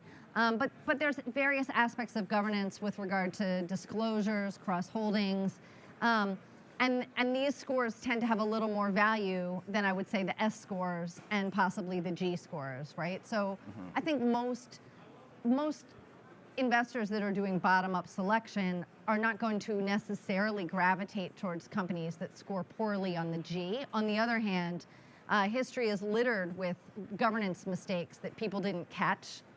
Right, so I think that's to me, a really critical part of achieving alpha is paying attention to governance. So let's unpack that for a bit, because we talk about ESG as this one thing. Should we be lumping these, again, very nuanced topics all together, or should we be dissecting these issues individually? So Tom, I'm going to pass that to you, because you have all these indices, how do you treat these things? And do you separate them? And if so, when, why, and how? We only have a few minutes left. ESG ratings have evolved over the last 25 or 30 years and provide sort of an excellent way of distilling a lot of complex information into a single metric. They may not be appropriate for every application in an investment context, but I think what's really important is that over the years, this data has become much more complete, much more systematic, and much more focused on material issues. And ultimately, one of the real sort of benefits of using the insights from ESG analysis is its focus on materiality. And that's going to be different for different companies and different industries, right? So you cited some industries where environment, for example, is going to be environmental issues are going to be absolutely critical. And for other issues, it is going to be more toward the S or toward the G. And so I think that the ratings themselves, are very useful. We use them not only in the construction of our benchmarks, but also in the sustainability fund ratings that Morningstar provides, that gives investors a way of understanding the ESG quality, the carbon profile, and some of the other exposures that mutual funds and ETFs have. So they're useful in an array context here. But if I could shift topics for 1 second. Sure. I think it's important that we talk about performance. Okay. I mean, can we talk? I mean, that's what we're here for. Right? Exactly. That's what everyone's in. Exactly. You know, there's a lot of kind of quarter-on-quarter scorekeeping, and then a year like 2022 happens when energy goes crazy and tech drops through the floor, and people go, well, you know, maybe ESG investors are going to think twice about, you know, lowering their exposure to fossil fuels and so on and so forth. A couple of things about ESG investors. One is they're long-term investors, and this goes again, I think, to the interest of advisors in thinking about this segment of the market. The other thing is that the assets, as a result, tend to be sticky. They are more, they're less likely to sort of be trading around, as it were, than typical investors. But when it comes to performance, I think probably the best way to look at it is through sort of a meta-analysis, which looks at a broad range of performance studies. One was published by NYU in 2022 based on more than 1,000 academic and practitioner studies that were published between 2015 and 2020. And what they found was it looked at two things. It looked at corporate performance based on ESG, so profitability and return on equity and things like that, and it looked at equity returns. And on the equity return part, it showed that 59% either outperformed or had similar performance to the underlying market, and only 14% underperformed. That's a pretty clear statement about performance based on these studies, and it's very consistent with other meta studies that have happened, that have been published before. The bottom line on this being that there's no reason to expect systematic underperformance from sustainable investments, and there's some reason to believe you might be able to get some you know, marginal long-term benefits out of it. But sustainable investors care not only about returns, but about how their investments affect the world. And so looking at it from that perspective, it makes sense why in a world where climate change is probably the biggest externality that we've ever faced, investors would be concerned about using their investments in a way that is intentional around addressing issues like that. Constance, it looked like you had something to add. Yeah, I mean, Tom makes great points, and I would just say there's also going to be a massive advance of technology over the next decade, and I would even say over the next 5 years, right? So Toyota is talking about bringing out a solid-state EV battery by 2027. Solid-state EV batteries are less costly to produce. They should be, we're thinking they're going to have about a 700-mile range, so that is much more range than even the most long-range internal combustion engine. And they're going to be less combustible, right? So in other words, they're going to be less prone to some of the things we're seeing in lithium-ion batteries.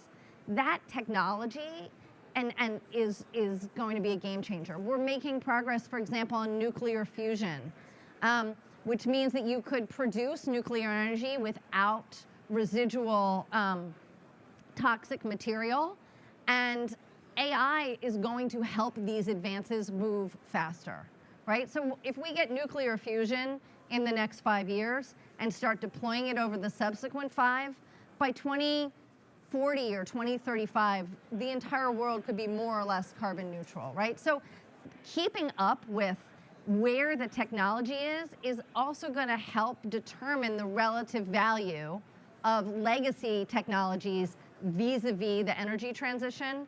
And then finally, just on the S, right? We know that companies with, generally speaking, with lower turnover, with more engaged workforces are more highly productive. One of the reasons that we are having the productivity boom that we're seeing is after we had the Great Reset following the pandemic, we now have a period where firms are hoarding labor, right? They're not laying people off.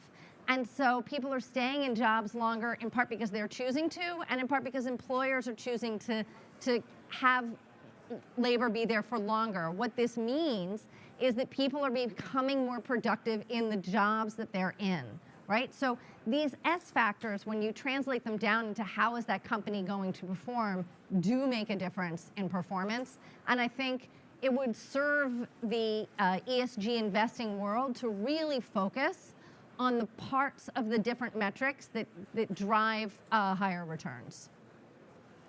Yeah, and on the S, Constance, sorry, Thomas, did you have something to add? No. Or, no? On the S, in our prep call, you were just so passionate when you started talking about how diversity and inclusion were really drivers of competition or how competitive a company can be. So do you mind touching on that? Sure, and I'll make it really personal for everybody in this room.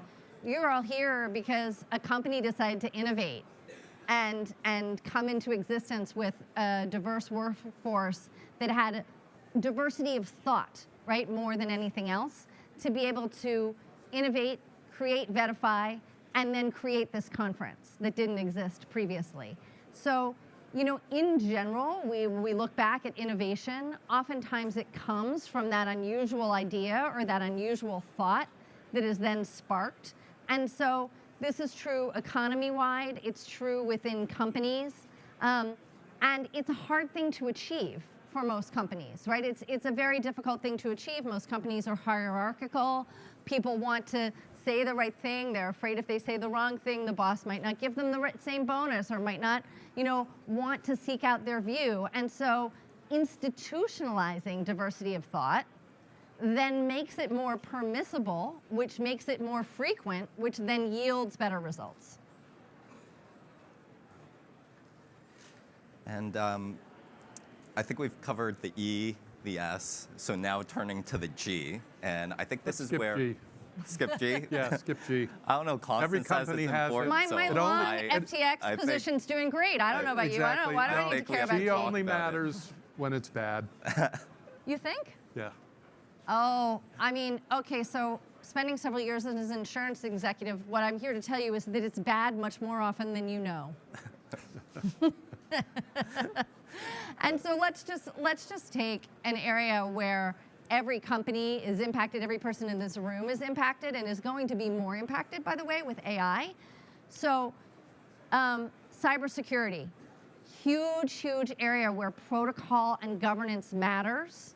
And so at AIG, let's say you wanted to have us be your cybersecurity provider. We won't even take on underwriting that risk unless we go in and verify that all of your protocols, all of your systems, everything is up to date. So let's take a couple of examples. Experian, part of the reason they had the breach was they had software that was several generations too old. They didn't consider that an important part of governance. They were trying to cut costs. That's how they got breached. It practically killed the business. Recently in Hong Kong, a CEO of a bank was invited to a Zoom call. He got on the Zoom call with his colleagues. They talked him into wiring out large sums of money. Guess what? Those colleagues weren't real.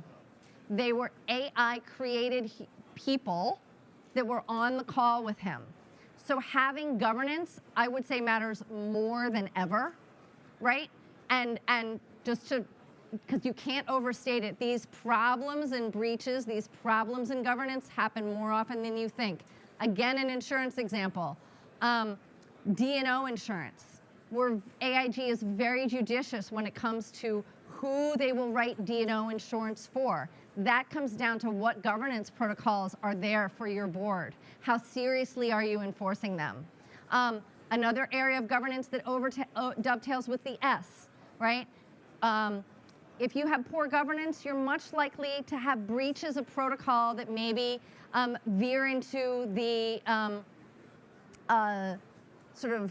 what's the word I want to use that's politically correct? Well, so when you have unwanted sexual advances in your company and you look the other way and then you have a class action lawsuit, guess what? Who covers that? Insurance covers that, right? So if you were able to get the proper insurance for that, and the only way you're going to get the proper insurance for that is if you had good governance and good protocols.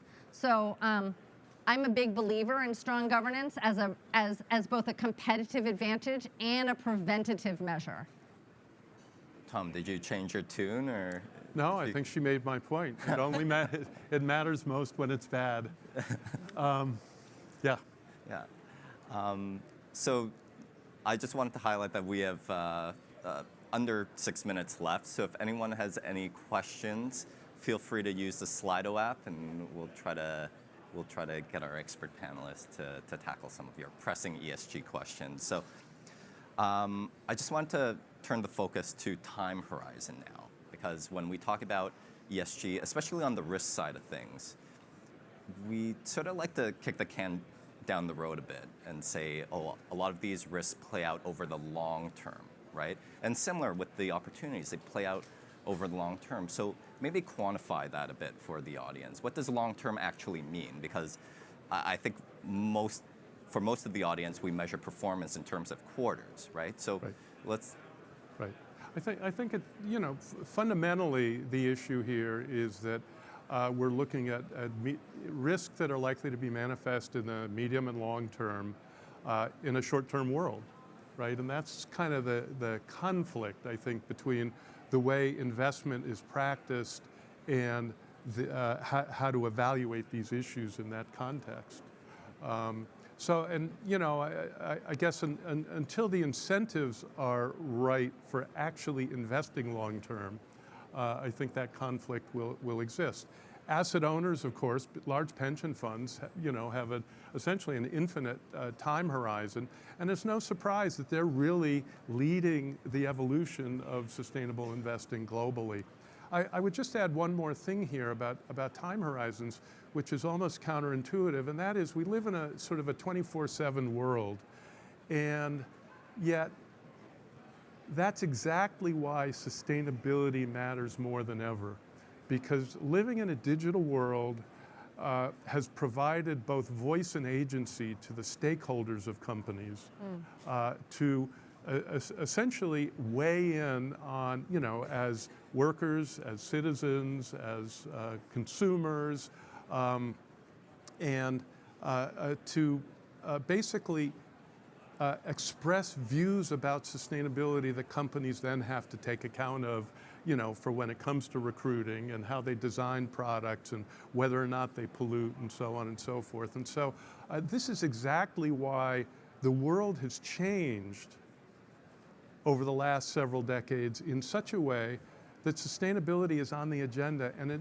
is not going away. Yeah, I would agree with that. I would just add, if we want to think about some of the near-term impacts, right? I mentioned earlier that, again, insurance inflation is here to stay, right? And that's going to impact every household and every company. The question is, will it impact how the Fed views interest rates? A really pressing question, right? Is this something they're going to look through, or will they not look through? They're looking at this super core inflation, of which insurance is part, and it's a valid question. When we think about, again, the investment that's needed for the energy transition, who is making those investments?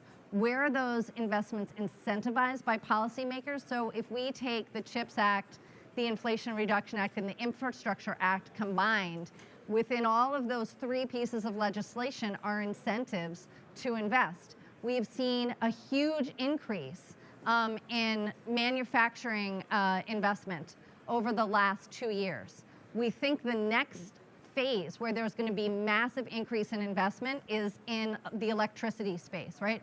The investment that has to happen in our grid is massive. If you want to play that, there are firms that you can invest in now where you're going to see that return. Take something like an Eaton Corporation, right?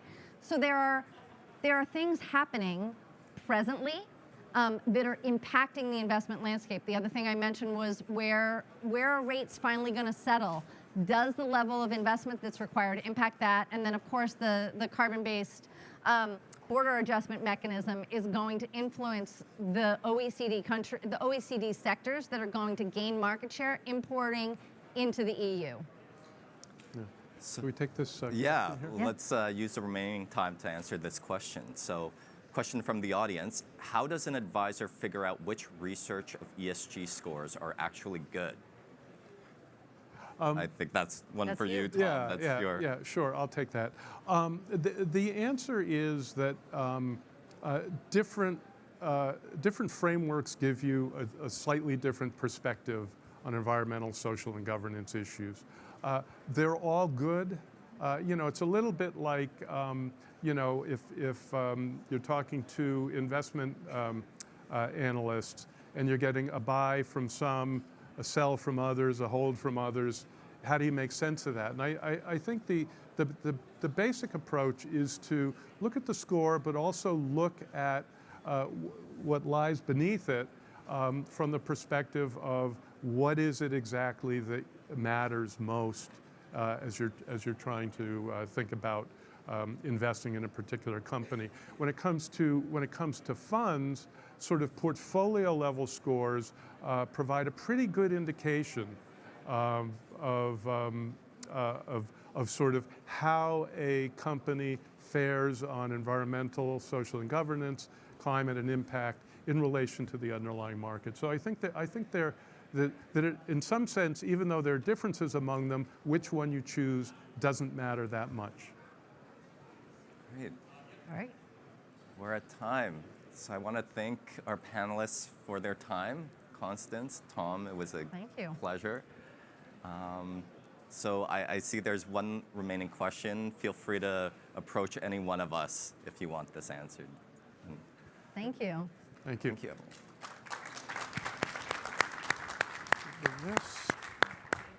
Nice job. Great job. This is a chance, if you still have your headphones on and can hear me, this is a chance for you to grab lunch. If you have no other better place to be, I hope you come back at 12:45. I'm going to be part of a live podcast that we're doing on ETF Prime with Nate Geraci. The tables are here for you. You can leave your stuff here and grab a sandwich and something else in the back and stretch your legs, and we'll see you in a half hour. Thanks a lot.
you.